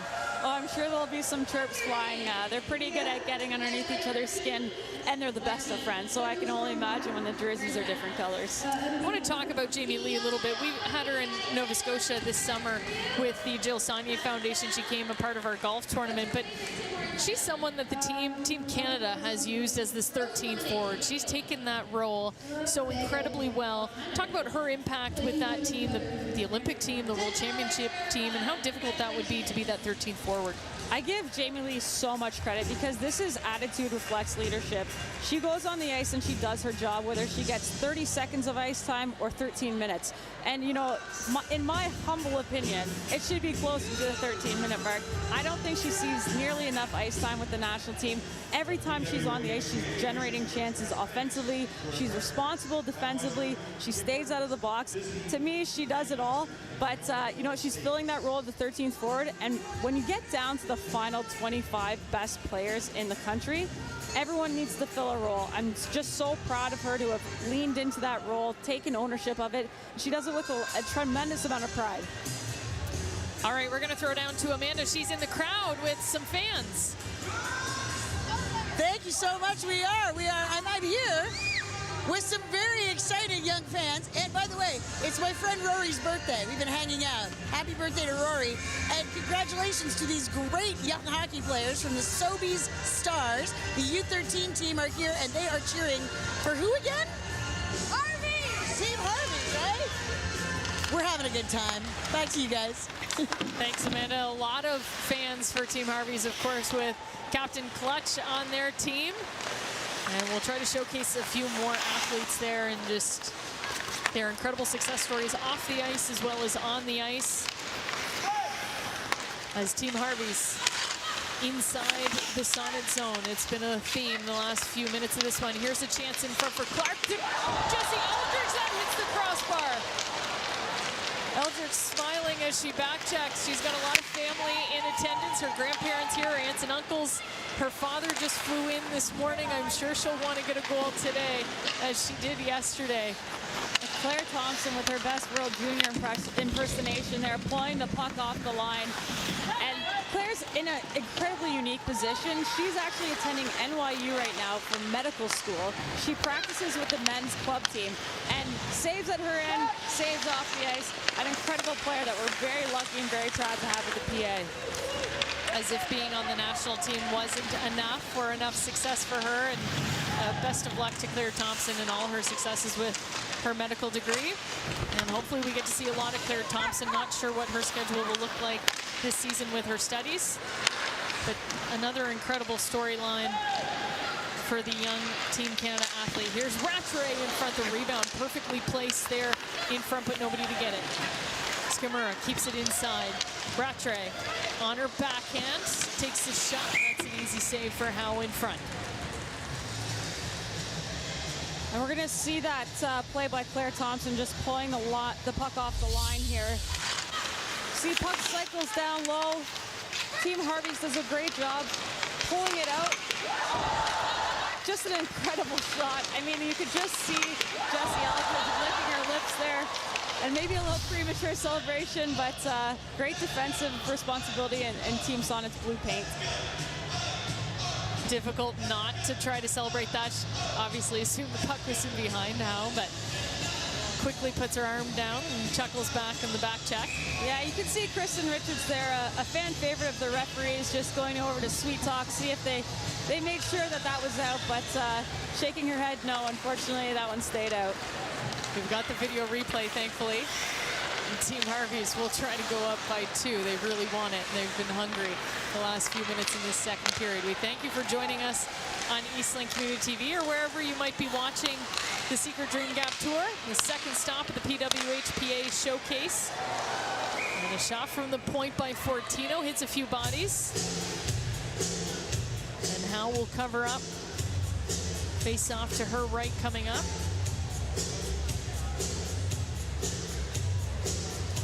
To George on the ice. This is the third line for Harvey's. Trying to shut down the Hillary Knight line with Hannah Brandt and Rebecca Leslie. A tough task at hand, but they're inside the Sonnet zone. Steckline from the point to Fortino. Fortino looking for the far pass. That's blocked by Knight. Cleared into the corner. Battle for the puck. Brandt is there to help out, trying to pull it in tight. You see Claire Thompson there watching closely. You hear the referee saying, no whistle coming up, keep playing. There's Thompson now with the puck. Cleared out to the neutral zone. Fortino is going to send it back in as Team Harvey's goes on for a change. They'll leave Demers to forecheck. Camille Rattray on the chase with Skamura. Skamura, good back check, takes the puck away from Leslie. Back to the neutral zone. Leslie will get a revenge, tries to send it back in, but Greco now at the red line dumps it in for Team Harvey's. Howe will play the puck over to Leslie on the far side. She's stopped by Skamura. Rattray and Skamura digging for the puck, and Ambrose skates. They'll come away with it. Skamura now down low. She gets taken down. Gets it back in the honey pot, we call it, and that's blocked in front by Ambrose. Nice chance there for Team Harvey's. Skamura down low. Nice chance by Poznikov. He's pushed off the puck. Still looking for it in behind the goal line. Brand is there to help out her D partner. Finally, Knight will clear it out for Team Sonnet. Rougeau inside her zone, all alone, looking for options. She's watched closely by Knight, taking away the passing lane. Knight's going to go off for a change after a good forecheck. Puck cleared back inside the Sonnet zone. I love to play on this side where I just have a blind spot. I just got a pillar in front of me. Can't see what's going on in that corner. Sonnet now. Vasco leading the chase against Harmon. Vasco on the far side. Cycles it down low. And battling below the goal line is Kogan. Kogan looking for the point. And it's going to be cleared out. Sonnet trying to regroup quickly as Harvey's is going for a change. Kogan can't get it inside the zone. Larson with a nice nifty pass to Poulet. She's got Fortino jumping up in the play. Fortino's shot stopped by Howe. Back to the point of Steckline. To Poulet. Off the bench. Eldridge, nice backhand pass that's broken up by Team Sonnet. There's four of them digging at the puck. They'll clear it out and Poulet will get it back on her own blue line to Steckline. Steckline, nice pass to Eldridge. Eldridge a move at the blue line. Here's a 3-on-1. Clark off the crossbar. What a play by Team Harvey's. And we'll go to a commercial break. We'll be right back. But as you leave us, another sound that is the most beautiful sound as a goaltender. That is the sweet sound. I can listen to that all day. 2-1 Team Harvey's, Team Sonnet. We'll be right back after this.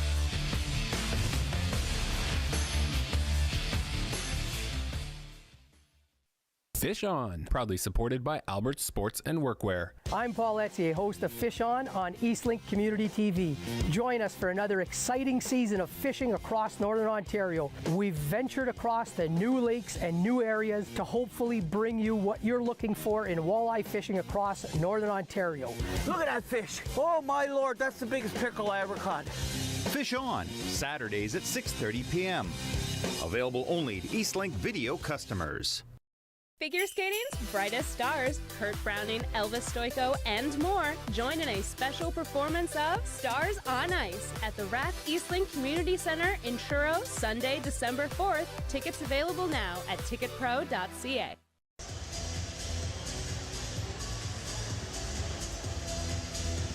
Welcome back inside the Rath Eastlink Centre. 5 minutes remaining in the second period. Team Harvey's has a 1-goal lead over Team Sonnet.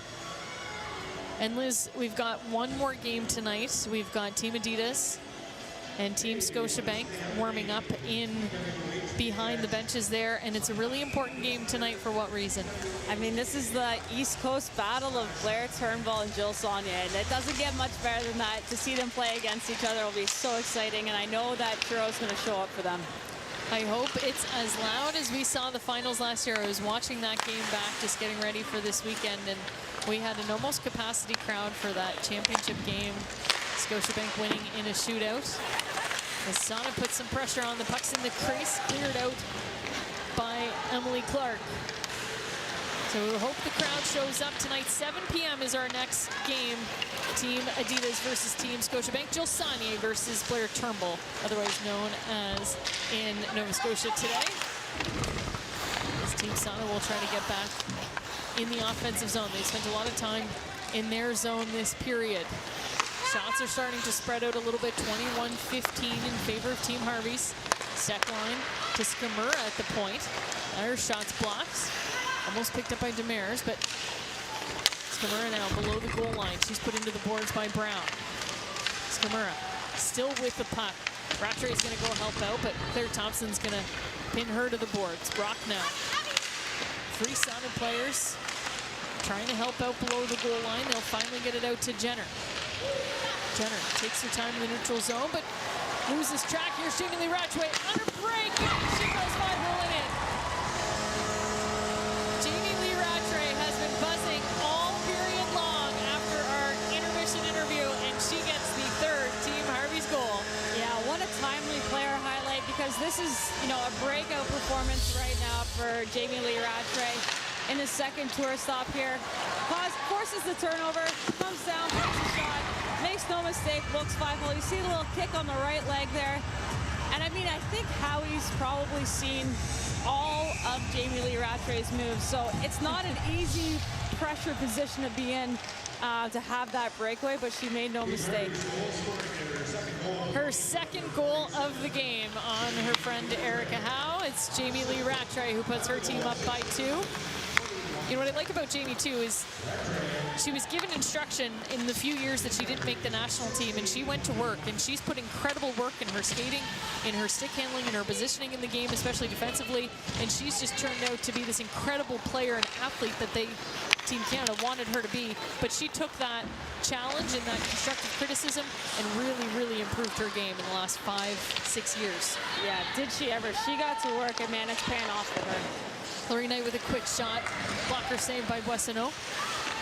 They're going to keep it in. Rebecca Leslie takes the puck away at the blue line. She's got Knight down low. She's going to come up to help. 2:44 remaining in the second period. Sonnet's going to want to go in the dressing room with some positivity and maybe a 1-goal deficit instead of a 2-goal deficit. They're going to try here inside the zone. Vasco keeps it alive. Leslie to Knight. Knight's going to leave it for Vasco. Taken away by Harmon. Harmon's going to skate it up through the neutral zone. Dumps it in deep as she'll go off for a change. First to the puck. It's Poznikov.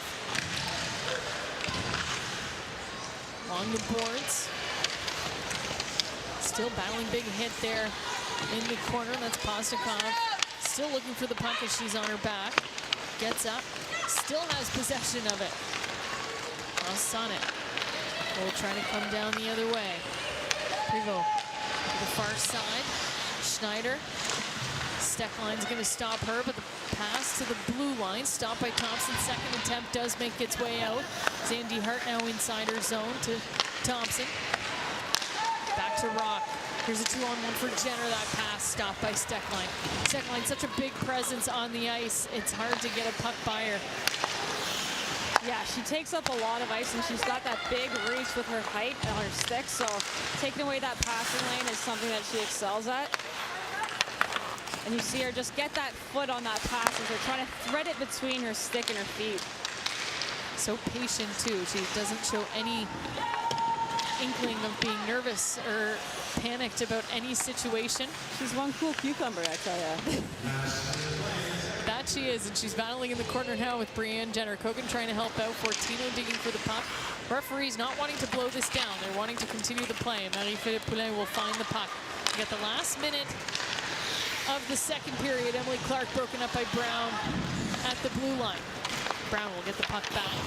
Doesn't have many options. She clears it down, and it's going to be an icing call. No, waved off as Abby Rock beat the chase there against Steckline. Steckline at the end of a long shift. And remember, that rule is the inside of the dot. So although Steckline was ahead a little bit of Rock, Rock had the inside dot. There's the shot by Jenner, and she scores. 21 seconds remaining. It was on the tip of my tongue, but one thing about Sonnet, statistically compared to Harvey's tends to possess the puck in the offensive zone a lot and has a hard time actually generating on their chances. Sonnet doesn't possess the puck as much, but they make the most of their chances. You see a little bobbled puck at the top of the circles. Knight looks across, sees Jenner. Jenner makes no mistake. She's got an absolute cannon. She finds that blocker side. And like you say, they're going into the second intermission now, just down 1 goal. Anything can happen. Well, that's exactly what they wanted. 20 seconds remaining in the second period. Knight gets her second assist of the game, and Jenner gets her first of the weekend on a rocket shot that passes Boissonneau on the blocker side. This is an incredible game. We thank you for joining us, and we hope you're enjoying it as much as we are. Izzy Germain and Liz Knox on the call. That'll be it for the second period. And although we just saw a beautiful play, we're going to go back to Jamie Lee Rattray for your second period highlight. Yeah, hard not to go back to this goal. I mean, she's got the whole offensive zone. Great turnover here. Can't see who has 16 on the wall. Head up the whole time, and this is something for young players. You always hear the coach harping, get your head up, get your head up. She's looking at the net. What is Howie doing? Howie does a great job challenging the play. She's outside the blue paint. There's not much to shoot up high, so what does Rattray do? Fakes the shot, gets her moving, looks 5-hole. No mistake. We've got an incredible game on our hands. The third period is coming up. 3-2 Team Harvey's over Team Sonnet. You're watching the Secret Dream Gap Tour on Eastlink Community TV.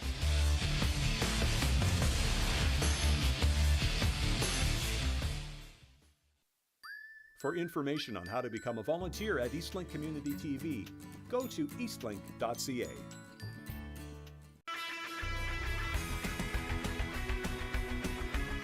Eastlink Community TV provides the views, replays, and commentary that showcase our talented student athletes.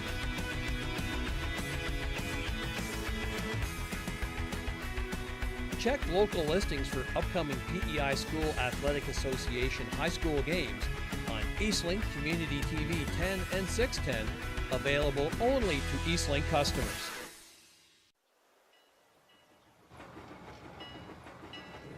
It's packed to the rafters in the Edmonton Arena. Everyone is feeling the pressure on the Grabs as they await the American champs. Here's the Cleveland favorite Knits now, and boy, do they look impressive. Look at their uniforms. I bet you could sure run in smart shorts like those. Not that. Look, world champs, my eye. Grads, we don't play for glory. We play the game for the game's sake. So tonight, you're going to earn that title by playing your game. Teamwork, passing. Let's show them what it means to play the Grads.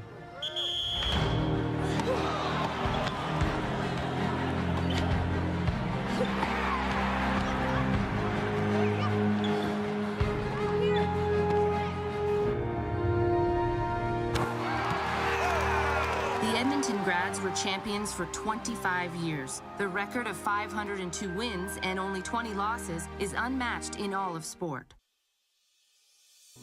The company is number one focus is being a good community member and just providing, good employment and bringing business into our region and providing outlets for tourists to, come and enjoy this area and the products that we can make. So that's definitely the number one philosophy, and just, giving back to our community when we can, and making premium products. Figure skating's brightest stars, Kurt Browning, Elvis Stoico, and more, join in a special performance of Stars on Ice at the Rath Eastlink Community Centre in Truro, Sunday, December 4th. Tickets available now at ticketpro.ca. This here is a picture of my son. He was born in '83 and he passed in 2005.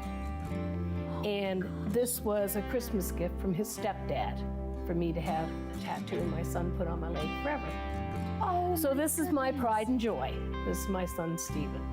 Wow. Oh my gosh, Linda, I'm so happy. So he's with me every day, even if I don't have a picture on me. I do have a picture on me. Maritime Inc., Thursdays at 10:30 on Eastlink 10 and 610. This is Eastlink Community TV, home of the New Year's Eve countdown.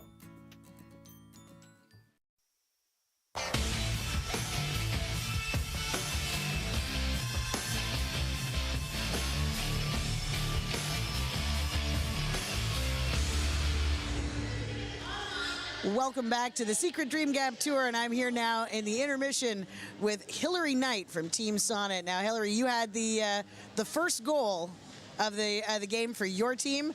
Walk us through that goal. Tell us what happened for you. Oh my gosh, just chasing down pucks and centering it to Hannah Brandt, who's in the middle and ended up finding the back of the net. But you just got to take what the game gives you.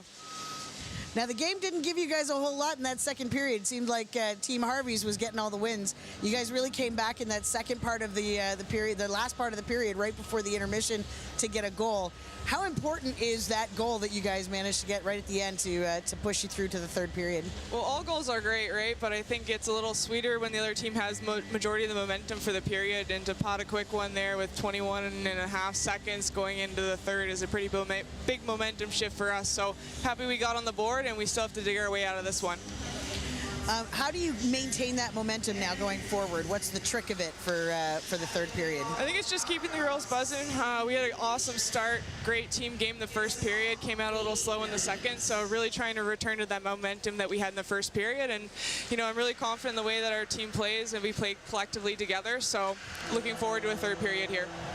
Now, speaking of here being Truro, Ontario, you can tell where I'm from, Truro, Nova Scotia, the folks here, everybody I've been talking to has said they are having a fantastic weekend and that the hospitality has been great. Would you agree? Absolutely. I think we were trying to get up here a few years ago for the World Championship tournament, so I'm really glad that the PWHPA was able to come up here last year and return here again this year. I mean, Nova Scotia is known for its hospitality, so really grateful for the opportunity to be able to travel and play hockey and the gracious hospitality that we've received so far. All right, well, thank you very much. Good luck with the third period. Now, just as a heads up, I interviewed Jamie Lee in the last intermission, and she got 2 goals, so I'm just no pressure. Oh, gosh. As long as we win, I don't care who scores. That's it. That's awesome. it. That's Thank you, guys. All right. Thanks a lot, Hillary. Thanks. We'll be right back with more hockey and more intermission on Eastlink Community TV right after this.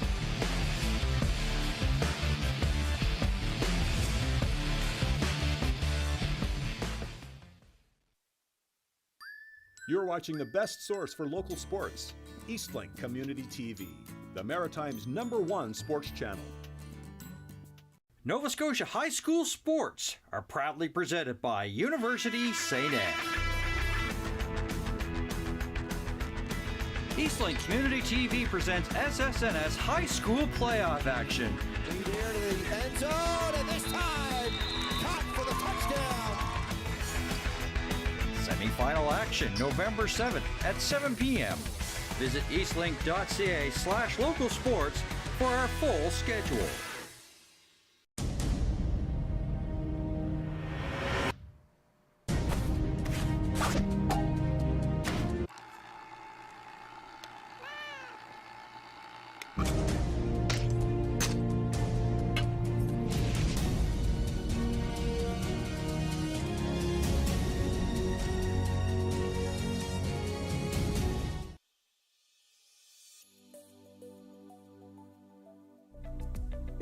The leading edge technology that we're bringing out to the market is a optical vision system through a 1080p camera that will sit in the controller on top of the luminaire, and it will be able to provide customers with super high accuracy counts as well as provide safety and security through video and still shots. So that is going to change the way that traffic engineers collect and gather data and use that data to make to reduce traffic and to make decisions around how traffic flows within a city or a municipality.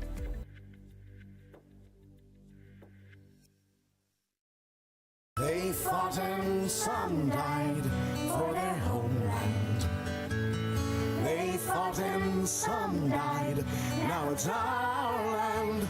This Remembrance Day, as we acknowledge the courage and sacrifice of our men and women in uniform, let's also grant them a moment of quiet reflection, a pittance of time. Take a pittance of time.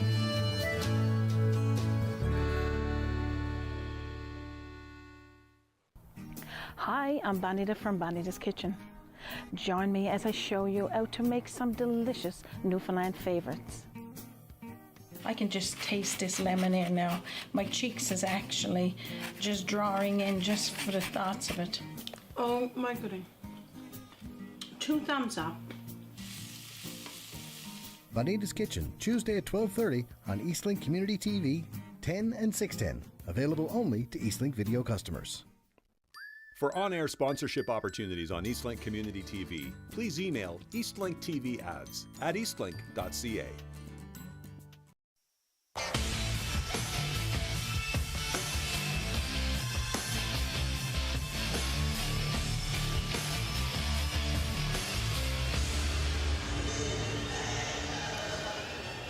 All right, welcome back to the Secret Dream Gap Tour intermission. I'm here with Dave Ritzy. Now, Dave, you have you've been over the last 4 or 5 years working to create a very special legacy fund, the Jed Ritzy Legacy Fund. Tell us a little bit about who Jed was and why this fund means so much to you and your family. Sure. Thanks for that question, Amanda. You know what? Jed was my father. So back in 2017, we hosted the World Junior A Challenge here in Truro, and part of that decision was we had to create a legacy fund. So we had a couple people from outside the committee and within the committee that sort of said, you know what a great way to recognize your dad and what he did and with hockey here locally, provincially, regionally, and nationally. And I said that'd be amazing. So we created the fund back in 2017. So all the 75% of the profit came back to that fund, and we had roughly $50,000 in the bank account for it. So we started to spend here locally. Now, it's important to note that what you guys are spending that money on, it's minor hockey and capital expenses or capital construction and upgrade projects, right? Yeah, so we've started out with a dynamic of providing infrastructure dollars to facilities here in Colchester County, as well as provided funds for equipment and more so the development side equipment.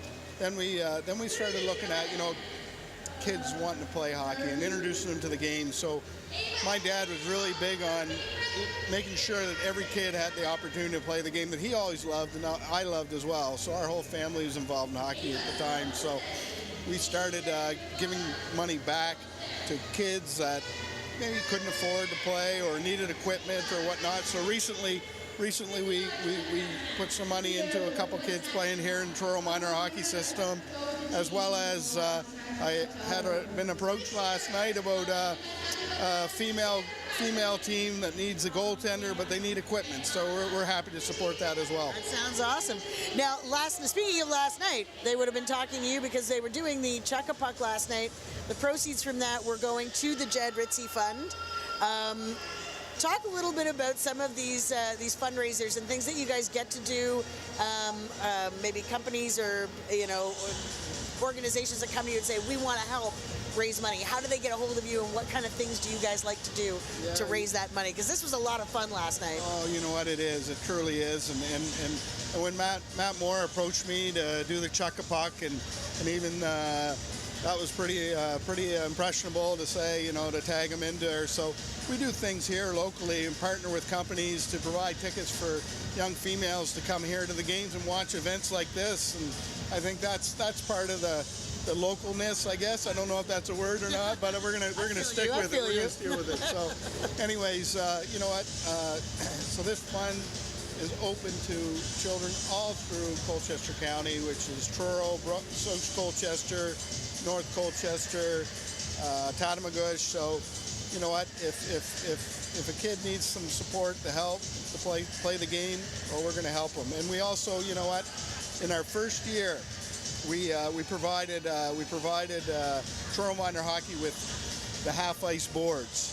Okay. And it was just a development component of the little ones, the little Timbits that were out there booming around instead of skating the length of the ice. They had half the ice, so that was impressive too. But we're so happy.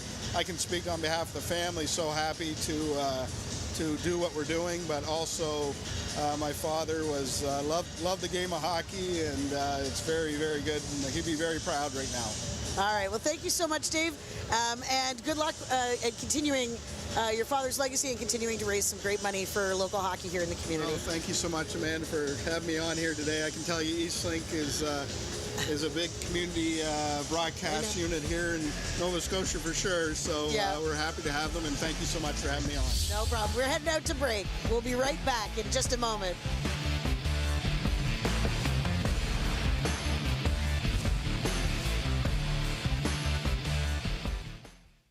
This is Eastlink Community TV, home of the New Year's Eve countdown. Figure skating's brightest stars, Kurt Browning, Elvis Stoico, and more, join in a special performance of Stars on Ice at the Rath Eastlink Community Centre in Truro, Sunday, December 4th. Tickets available now at ticketpro.ca. QMJHL hockey is back on Eastlink Community TV. Get ready for all the gold and incredible hockey action all season long. What a play by the Eagles. Blocked and stopped by LaPena. The Cape Breton Eagles travel to take on the Charlottetown Islanders Friday, November 11th at 7 p.m. Available only to Eastlink video customers.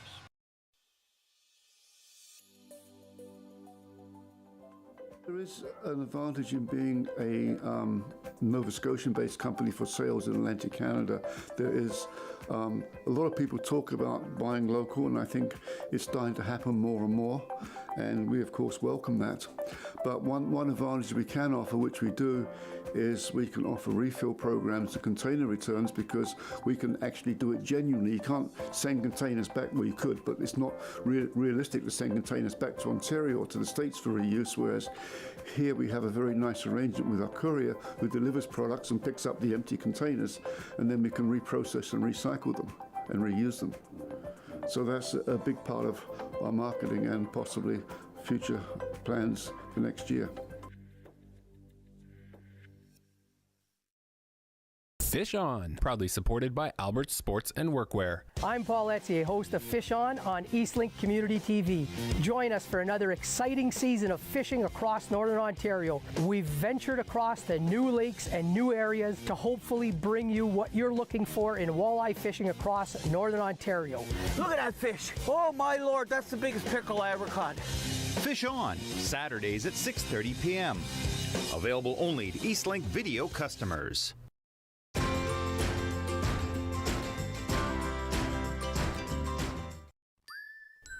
Eastlink Community TV follows public health and safety COVID-19 guidelines on all live and pre-recorded productions.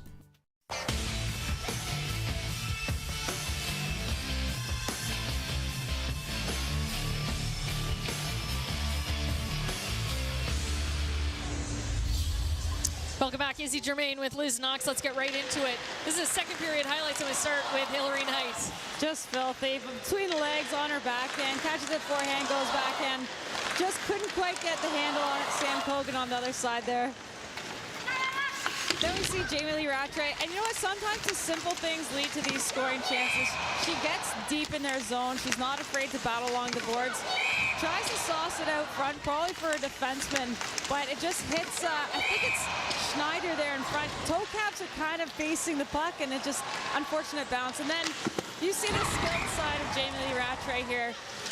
Good turnover at the blue line. You hate to see those gray zone turnovers. Rattray, like I said before the intermission, head up the whole time, looking at what she's got, finding the only hole, which happens to be quick along the ice.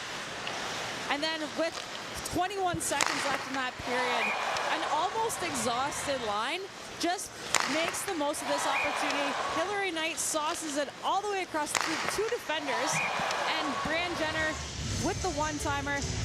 You know, sometimes that extra second, you want to settle the puck down and look at the net and make the perfect shot. You're better off just to get that puck on net, and Brianne Jenner shows why right there. Well, we've seen that twice in this game already with the Hannah Brandt shot, now the Brianne Jenner shot. It's 3-2 right now as we stand after 40 minutes of play. And before we get going, I do want to give you a chance to talk goaltending.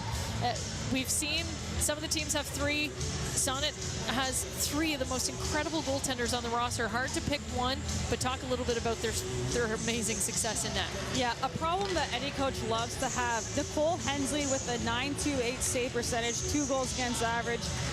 Lindsay Browning, who saw her debut back in Montreal, she's got a .938 save percentage, 1.85 goals against average. And then Erica Howe right now, again, keeping her team in the game. So to have 3 strong goalies, a problem that most coaches would be pleasant to have. Well, they've been putting on a show today, and Erica Howe losing right now, but been the better of both goaltenders, I would say, and facing more shots and having a couple highlight reel saves so far in this one. So we're underway in the 3rd period.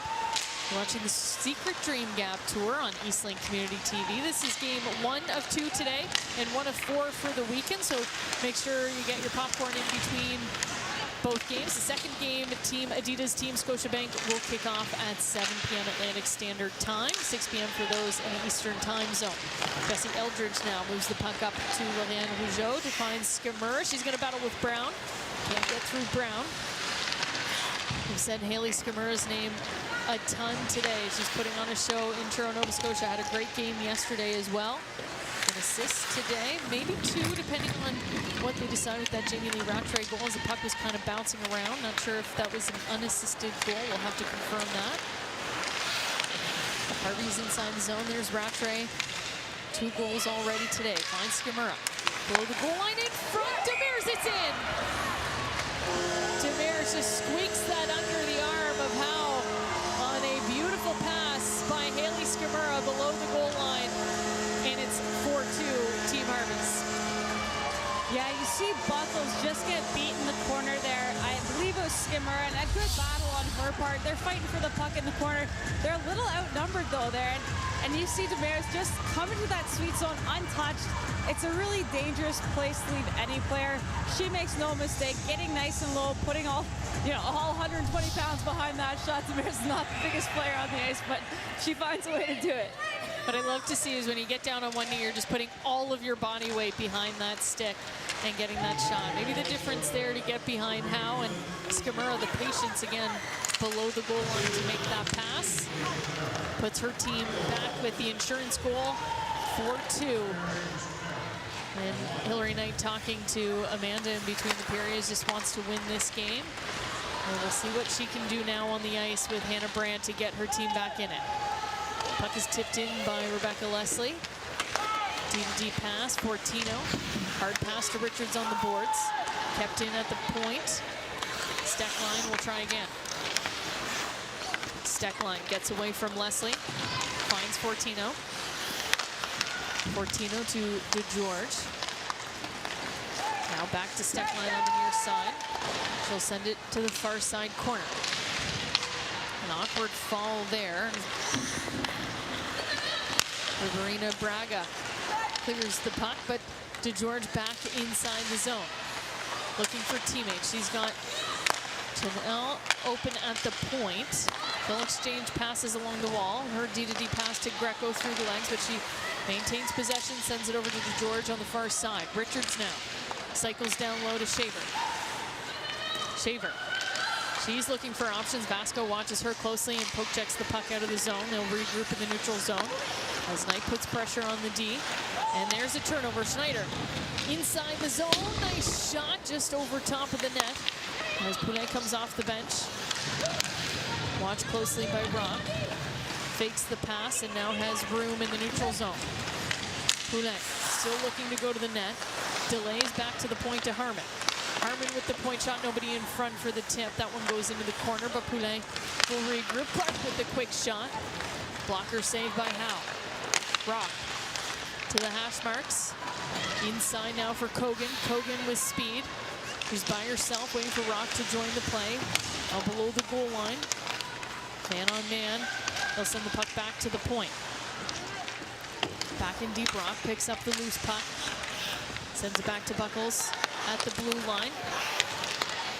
Tries to get around Eldridge. She gets enough on it to break up the play. And now Rock is battling with Poulet in the corner. Harmon comes away with the puck. Clark to Eldridge. Eldridge gonna just send it in deep as they go for a change. Eldridge will stay on the chase. Skimura now. Puck in her skates. Gain possession over Brown. Brown puts her into the boards. Buckles will help out. Sends it wide to Fortino. Demers now. Fresh off of that fourth goal. Back to Fortino. She cycles it down low. She's looking for Scamara this time. Puck is bouncing and it will be stopped by Howe. And once again, to start the period, Team Harvey's with a lot of offense. Yeah, one thing Harvey's does really well on their rushes is they change the pace of the attack. So whether it's a delay or they have somebody with a strong net drive, they're looking to suck players into that attention player, and that opens up lanes for other passes. So you've seen it on their rush a lot, and this line is no exception. I mean, Scamara is making things happen around her. Just a great, kind of a nothing shot on net, but a shot on net is a shot on net. We've seen this game. Team Harvey's coming into this one was the least penalized team after the Montreal showcase, a very disciplined group. Might have changed a little bit last night, got a little bit of penalty trouble there, but I saw 29 in the box a couple times, which you don't see too often. A lot of referees are apprehensive, I might say, to call a penalty on 2-9 there, but she does it. She does everything. Not shy in Nova Scotia. Here's Leslie now with a chance in front. That puck goes wide as it was bouncing on her as the 2-on-1 was developing. Zandy Hart from the point. Her shot goes wide. Knight picks it up in the far corner. Knight to Leslie. And a shot, the one-timer miss there by Riverina Braga. Now she's one-on-one with Rattray. She wins that battle. Moves the puck up to Leslie. Harmon now at her own blue line, finds Shaver. They've got a lot of pressure by Zandy Hart. Shaver gets herself out of a jam, now finds DeGeorge. Richards stops at the blue line. There's a pass over to Shaver and the tip over Howe's glove. And Harvey's is going to go up by 3. What an incredible feed from DeGeorge here. You see her head up the whole time, and she knows that somebody's going to be driving the net. This is what I was talking about on that offensive attack. So they get the line. Shaver makes no mistake. She just barrels right down the right side there. Stick on the ice. DeGeorge finds her. And DeGeorge, I wanted to talk about her earlier, actually, so this is a perfect segue, but she actually, in her final year, completed her master's in bioethics at Ohio State after playing 4 years at Bemidji. So showing her intelligence on and off the ice a little bit, maybe, I don't know. They seem to be growing some chemistry on that third line. There's an intimidating group of educated women on the ice, and we'll have another play on that might go unnoticed to some, but Richard stopping at the blue line, having that awareness to stay onside. I saw that a lot in Montreal, a lot of offside calls. Might have just been the chemistry that was missing there with all of the teams and just no practice time, but maybe something to mention of just that heads-up play for her to keep that play alive. Well, and Richards is somebody who's very talented at playing within her means. She may not be the fastest person on that line, but she knows how to create opportunity when she doesn't have the puck. And like you say, that little delay is going to pull that defense, make them second guess. Are they going to drop back? They're in a perfect attack triangle now, and you're making the defenseman make a decision. On that play, it worked out for them. They had that defense jump up on the far side. Shaver was able to drive the lane, and a perfect pass from DeGeorge. We're coming out of a timeout now, so Laura McIntosh, head coach of Team Sonnet, trying to calm her team down. They had a great first period, thought they had some life going into the third period after a late goal in the second, 21 seconds remaining, and now find themselves down by 3. But we're going to get a power play opportunity for Sonnet, and this is a perfect opportunity for them to break that goose egg and get a goal on the power play. Yeah, we've seen them generate a lot more offense today than they did yesterday. I hope that the extra space on the ice just gives them some time to really possess the puck. You see Grushow just rubbing her check out on the boards, and I mean, it's a really dangerous spot on the ice. The officials are probably going to call that 99% of the time. We've seen a lot of hitting get away, well, rubbing along the boards, a lot of physical contact. Referees are letting go. The stick infraction's a little bit more, but that one may be a little too obvious to let go. So we'll see what the Sonnet power play, their third today, can do here to help some of the damage created early in this third period. The first shot goes wide, and it's going to be cleared out. Emily Clark on the chase. She'll try to kill some time in the corner as Jenner, Thompson, and Ambrose for Sonnet are trying to clear the puck off. Poznikov there to help. Keep the puck down below the goal line. Well, Ambrose will settle things down behind her own net. Look for a power play breakout here. Near side to Roth. Rock along the board, stopped, but she'll have help from Jenner, who'll go to the far side to Thompson and Ambrose. Now they'll set up in their power play formation. Rock down low to by herself Kogan, but couldn't get the shot off on the backhand. Ambrose keeps it in at the blue line. Jenner with time, a low shot there, clears the crease. No Rock, backhand pass to Ambrose. Far side to Brown. Brown takes it in. Rock closing in through the crease, and it's cleared out by Team Harvey's. Lots of speed. Is Larson on the chase. Regroup with Jenner. Scott Brandt and Leslie on the ice. Sandy Hart and Hillary Knight will join her. Far pass intended for Brown. Now Hillary Knight with a nice shot. That's the shot that Hillary wants. And it's stopped by Boissonneau. Any goalie knows taking a shot like that in that little soft spot in your shoulder, that's not a fun feeling, and especially from one of the heaviest shots in the PA. Hillary Knight, I mean, I'm glad I'm not in there right now. Well, she took it like a champ. You do see a little grimace there at the end of that highlight. Sonnet wins the draw. Only 17 seconds remaining on this power play. There's another shot by Knight. And the tip in front just missed. Boissonneau makes the save. Get one more opportunity here with 12 seconds left on the power play. And Sonnet's doing a really good job changing up their shot selection. You're seeing some heavy shots from the outside here at the top of the umbrella, but they've also been floating those soft pucks into open ice with the stick. Player in front, their stick is out to the side. So they're putting chances on net. They're trying to change it up. It's just they got to find the back of the net here in the last 12 minutes.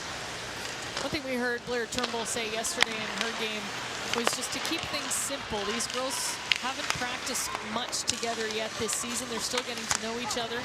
And so keeping things simple might be the answer early on in this season. Penalty is over. And Emily Clark back the other way for Team Harvey. Andy Hart keeps her to the outside. Still battling below the goal line.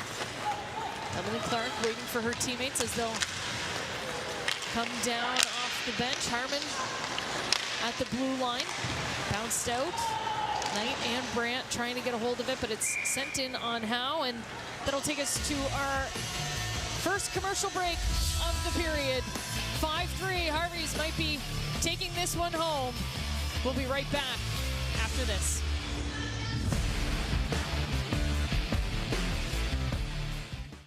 Donations to the War Amps have a lasting impact on amputees. Today, your support gives them the artificial limbs needed for everyday activities. This helps them prepare for tomorrow on their road to independence. To learn how your donation helps, visit waramps.ca. Sunshine Coast Blues Hockey is sponsored by McDonald's in Sechelt.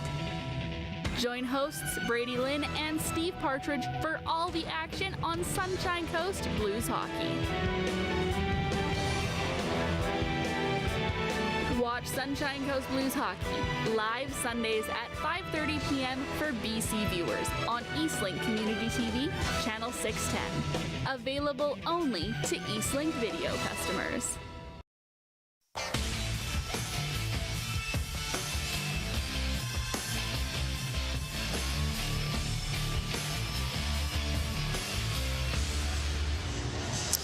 Welcome back. We mentioned it a few times, but game 1 of 2 today, so don't go anywhere. At the conclusion of this one, we will have Jill Saunier versus Blair Turnbull tonight in the prime time 7 p.m. game here, Atlantic Standard Time, 6 p.m. Eastern, 4 p.m. Pacific.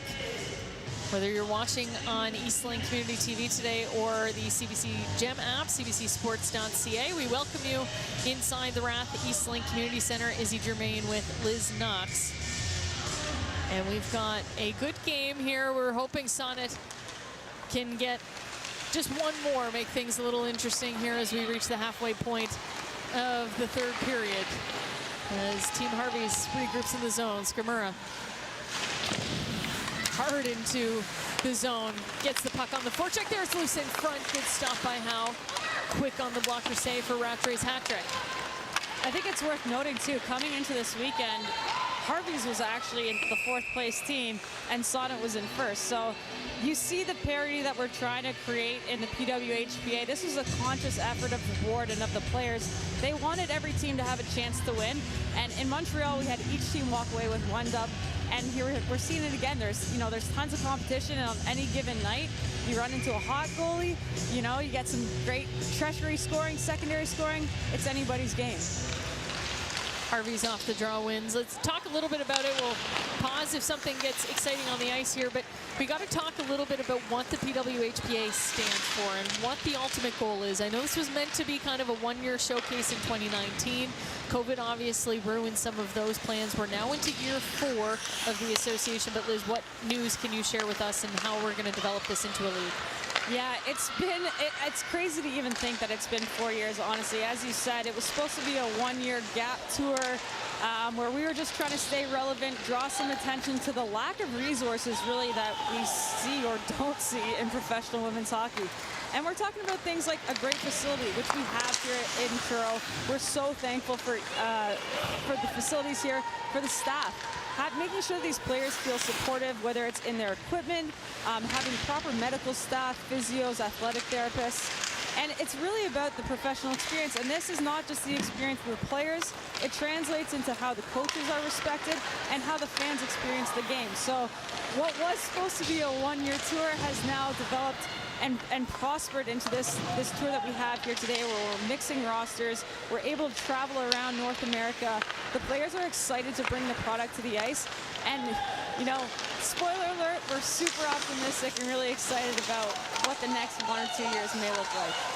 Well, scramble in front as Sonnet is trying to find their 3rd goal of the game. And we do see a potential for a league eventually. We're not in a league yet.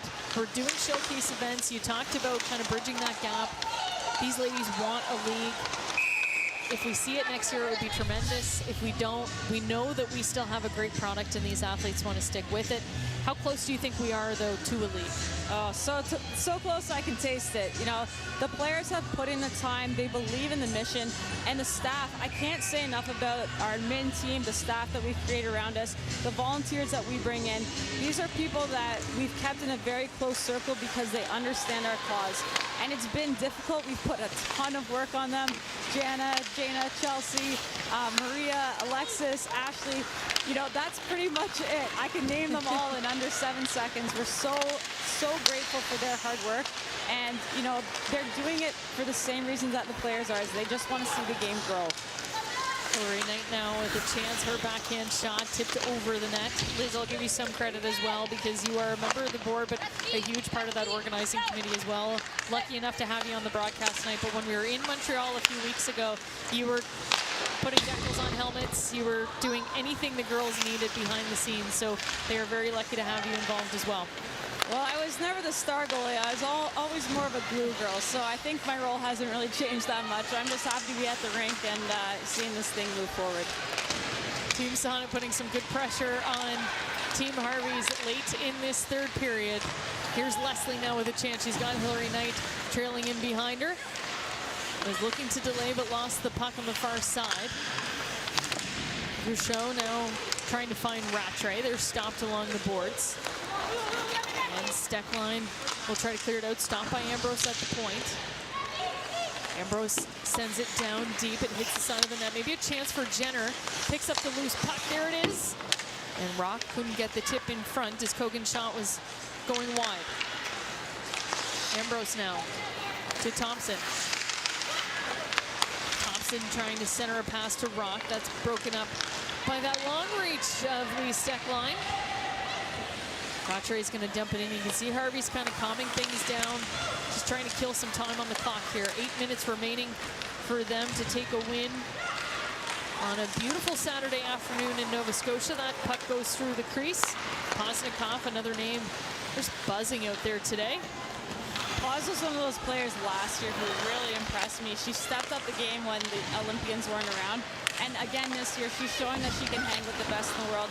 Not the biggest frame, but if you watch the hands on this girl in front of the net, you will not be disappointed. Some incredible hockey was played last year in Truro at this event, and hard to believe that none of the Olympians were there for that event. We'll see Sarah Potomac tonight with Team Adidas and shootout winner in the championship game. And again, I mentioned this was almost a packed house last year around this time, actually on Sunday afternoon. And as a non-national team member myself, I was so happy to see those girls last year get this experience, because often our focus is on the Laura Fortinos, the Marie-Philippe Poulins, the Brianne Jenners. But the heart and soul, the heartbeat of the PWHPA is these working athletes who are balancing full-time careers and playing just so that the Olympians have somewhere to play. They're obviously honored to play on the ice with them, but they're making this ship move forward. A lot of them also going back to work Monday or Tuesday, full-time jobs for them that keep them busy Monday to Friday and make those sacrifices to be here. You're watching the 2022 Secret Dream Gap Tour on Eastlink in association with the Professional Women's Hockey Players Association. Proudly presented by the Rath Eastlink Community Centre in Truro, home of Stars on Ice, coming Sunday, December 4th. Tickets available now.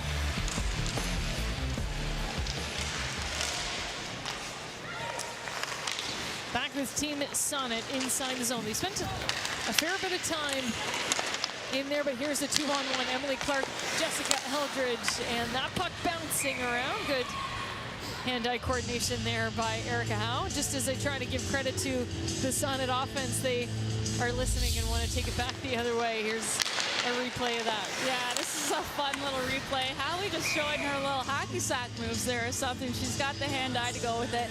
And I got a shout out because she's here. She's taking some vacation or lieu days from her full-time job as a firefighter. I know the guys and gals out in Mississauga are proud of her. And I actually got to see her play in our tournament. And as always, she made her team look good, kept them in the game, as she's doing here today. We'll see if her team can give a little bit of life to the offense here. Hannah Brandt sends it down in behind Boissonneau. Rougeau casually just brings that along the boards. There's a chance for Hillary Knight. She really wants that third goal for her team, shooting everything that comes near her stick.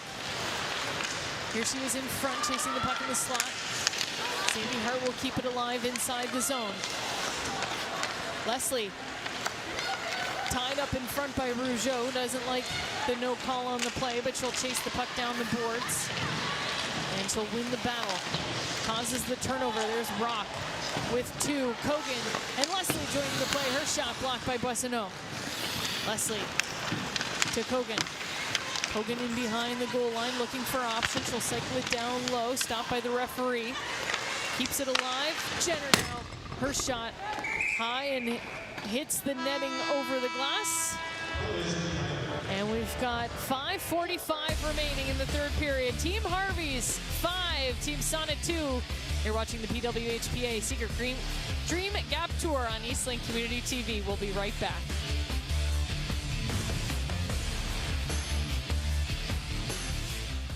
Figure skating's brightest stars, Kurt Browning, Elvis Stoico, and more, join in a special performance of Stars on Ice at the Rath Eastlink Community Centre in Truro, Sunday, December 4th. Tickets available now at ticketpro.ca. I'm screaming louder than that. I'm screaming louder than that. Leaving you with no choice. With no choice. I really hope that you're ready.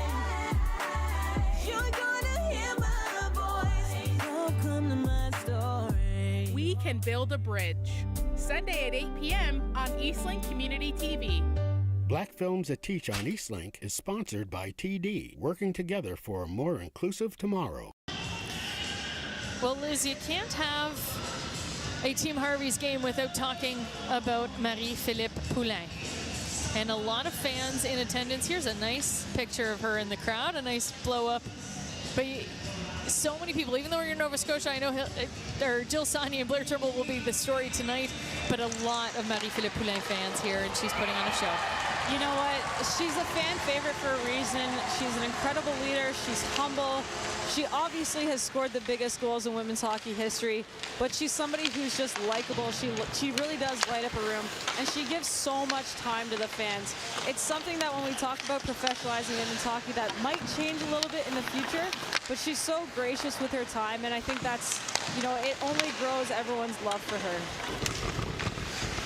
Well, she's definitely going to be swarmed after this game, as you see the crowd starting to form in her hallway there as people are eager to get her autograph and a picture with the superstar. Sonnet with the empty net. They're looking for a goal here with 5 minutes remaining. They're battling for the puck. Ambrose at the point to Thompson. Down to Rock. She's got Jenner in the slot. The slot shot right in front of Boissonneau. This is something we talked about at the beginning of the game. They need more pucks to the slot. Yeah, they're a team that has typically stayed to the outside, but the chances that they're generating from the slot are the ones that they want to be capitalizing on. You see that puck? I think Hillary Knight may have even got a stick on that, so just ramped up and hit Bois in the chest area. But you had Kogan right on the back door, just waiting for one of those pucks to drop so she can pull it back and put it in the open cage. So still within that empty, 4:51 remaining. Harvey's wins the draw. Clark is going to look for that empty net, but not on Hillary Knight's watch. Beats her to the puck, and Thompson will rim it around the boards. Finds Ambrose. Knight trying to point to the far corner as she's waiting at the blue line for the puck. Jenner and Rock on Harmon as they battle Poulin as well, joining. Referees not wanting to blow the whistle on these dead board plays. They make a move the puck to Thompson at the point. Thompson with time, doesn't like her option. She's got Jesse Eldridge with an opportunity to block the shot. Almost offside, but Thompson able to keep it in. Big hit along the board. Sonnet trying to keep things alive. Eldridge now with the puck. She's got two Harvey's players, and it's going to be Clark with the empty net goal for Harvey's.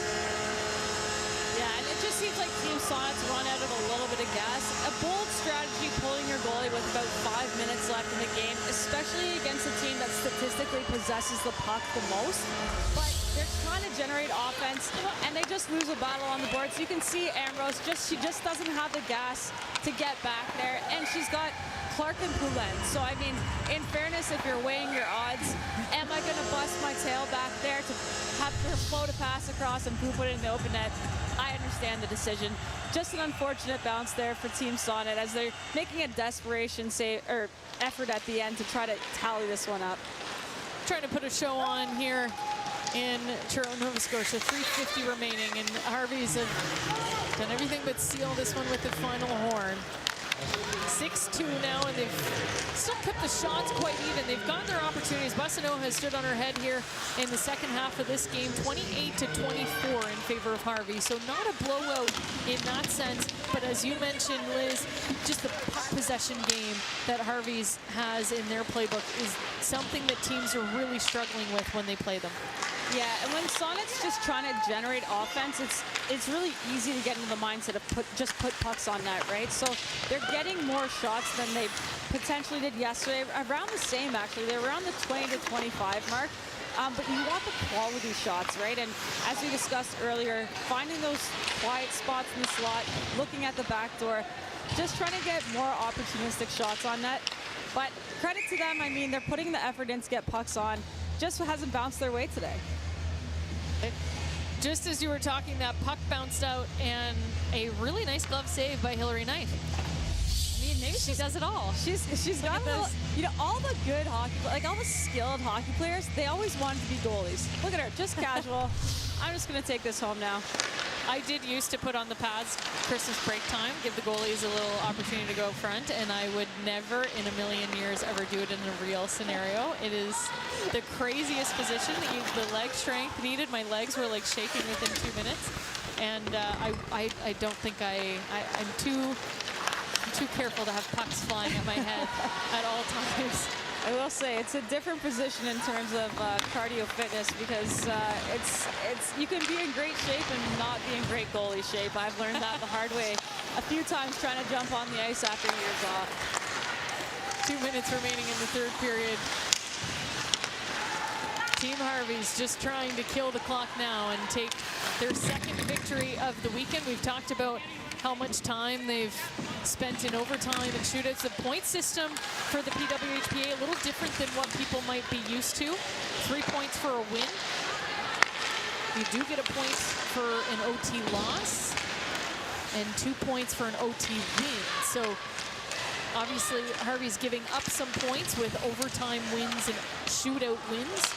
But today they wanted to get all 3 points secured, and we'll see the standings shift really after today as Team Sonnet is going to creep down after 2 losses in Truro.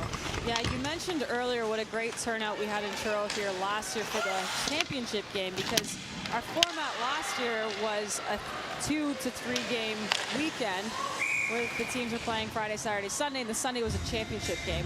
So we've changed things up a little bit. It's more of a rolling schedule, which makes it more fun to watch stats, track players throughout the season, track their progress. And like you say, you're seeing this Harvey's team come together that had a bit of a slow start in Montreal. Yeah, and it's really incredible to see the website develop too with the help of statistics and standings. So there's a little bit more competition, and I think year-round we'll see that build and grow as we go to Pittsburgh next in the Showcase Tour, and an All-Star weekend announced in Ottawa in December. So a lot of good things coming. Make sure to visit the PWHPA website for more information, those standing statistics, and schedule for the rest of the 2022-23 season. Last minute of play here in the third period. Larson now battling along the boards. Rock falls to the ground as the puck goes back to the Harvey's defense. They'll just clear the puck in deep. And they're just playing a 1-2-2 at this point to try and keep the puck down inside the Sonnet zone to clear the clock. Fortino back to Poznikov. Broken up by Leslie at the blue line. Poznikov gets it back. 1-on-3, quick shot.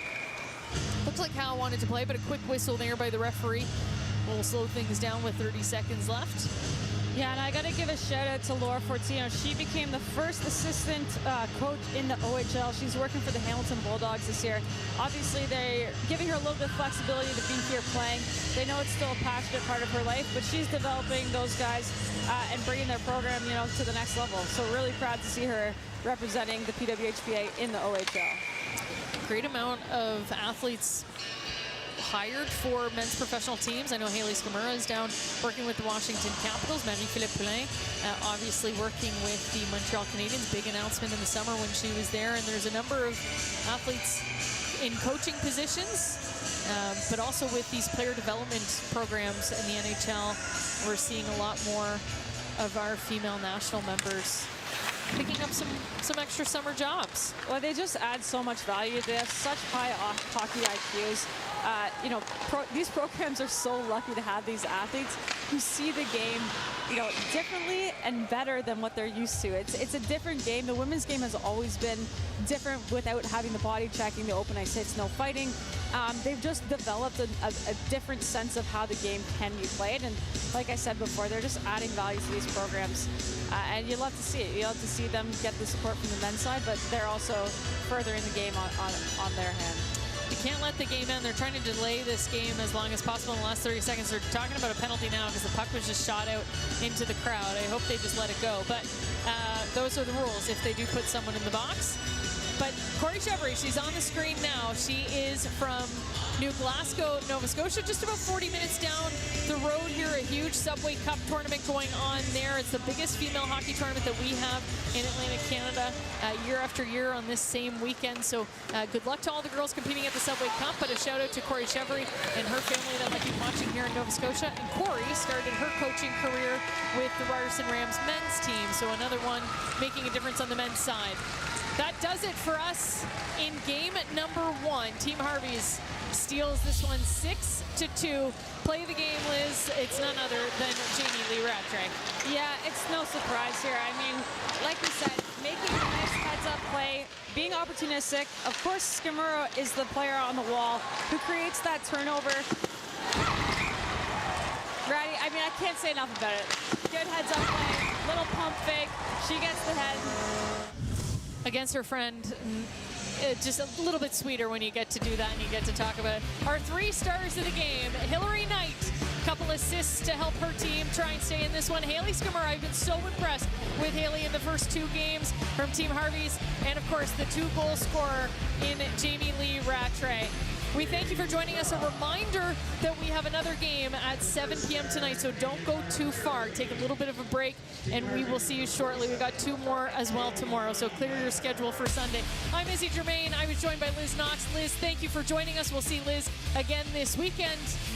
6-2, Team Harvey's Team Sonnet in Game 1 of 4 is the Truro Showcase.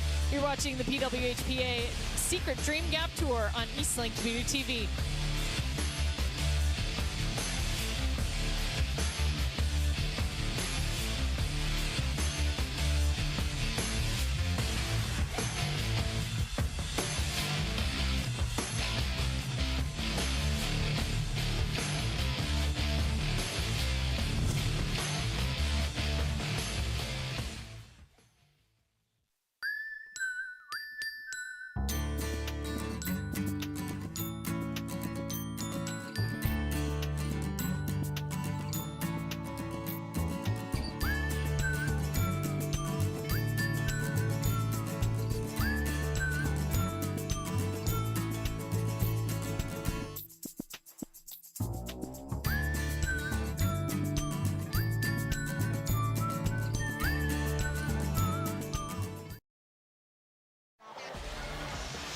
Women's professional hockey is coming to Truro.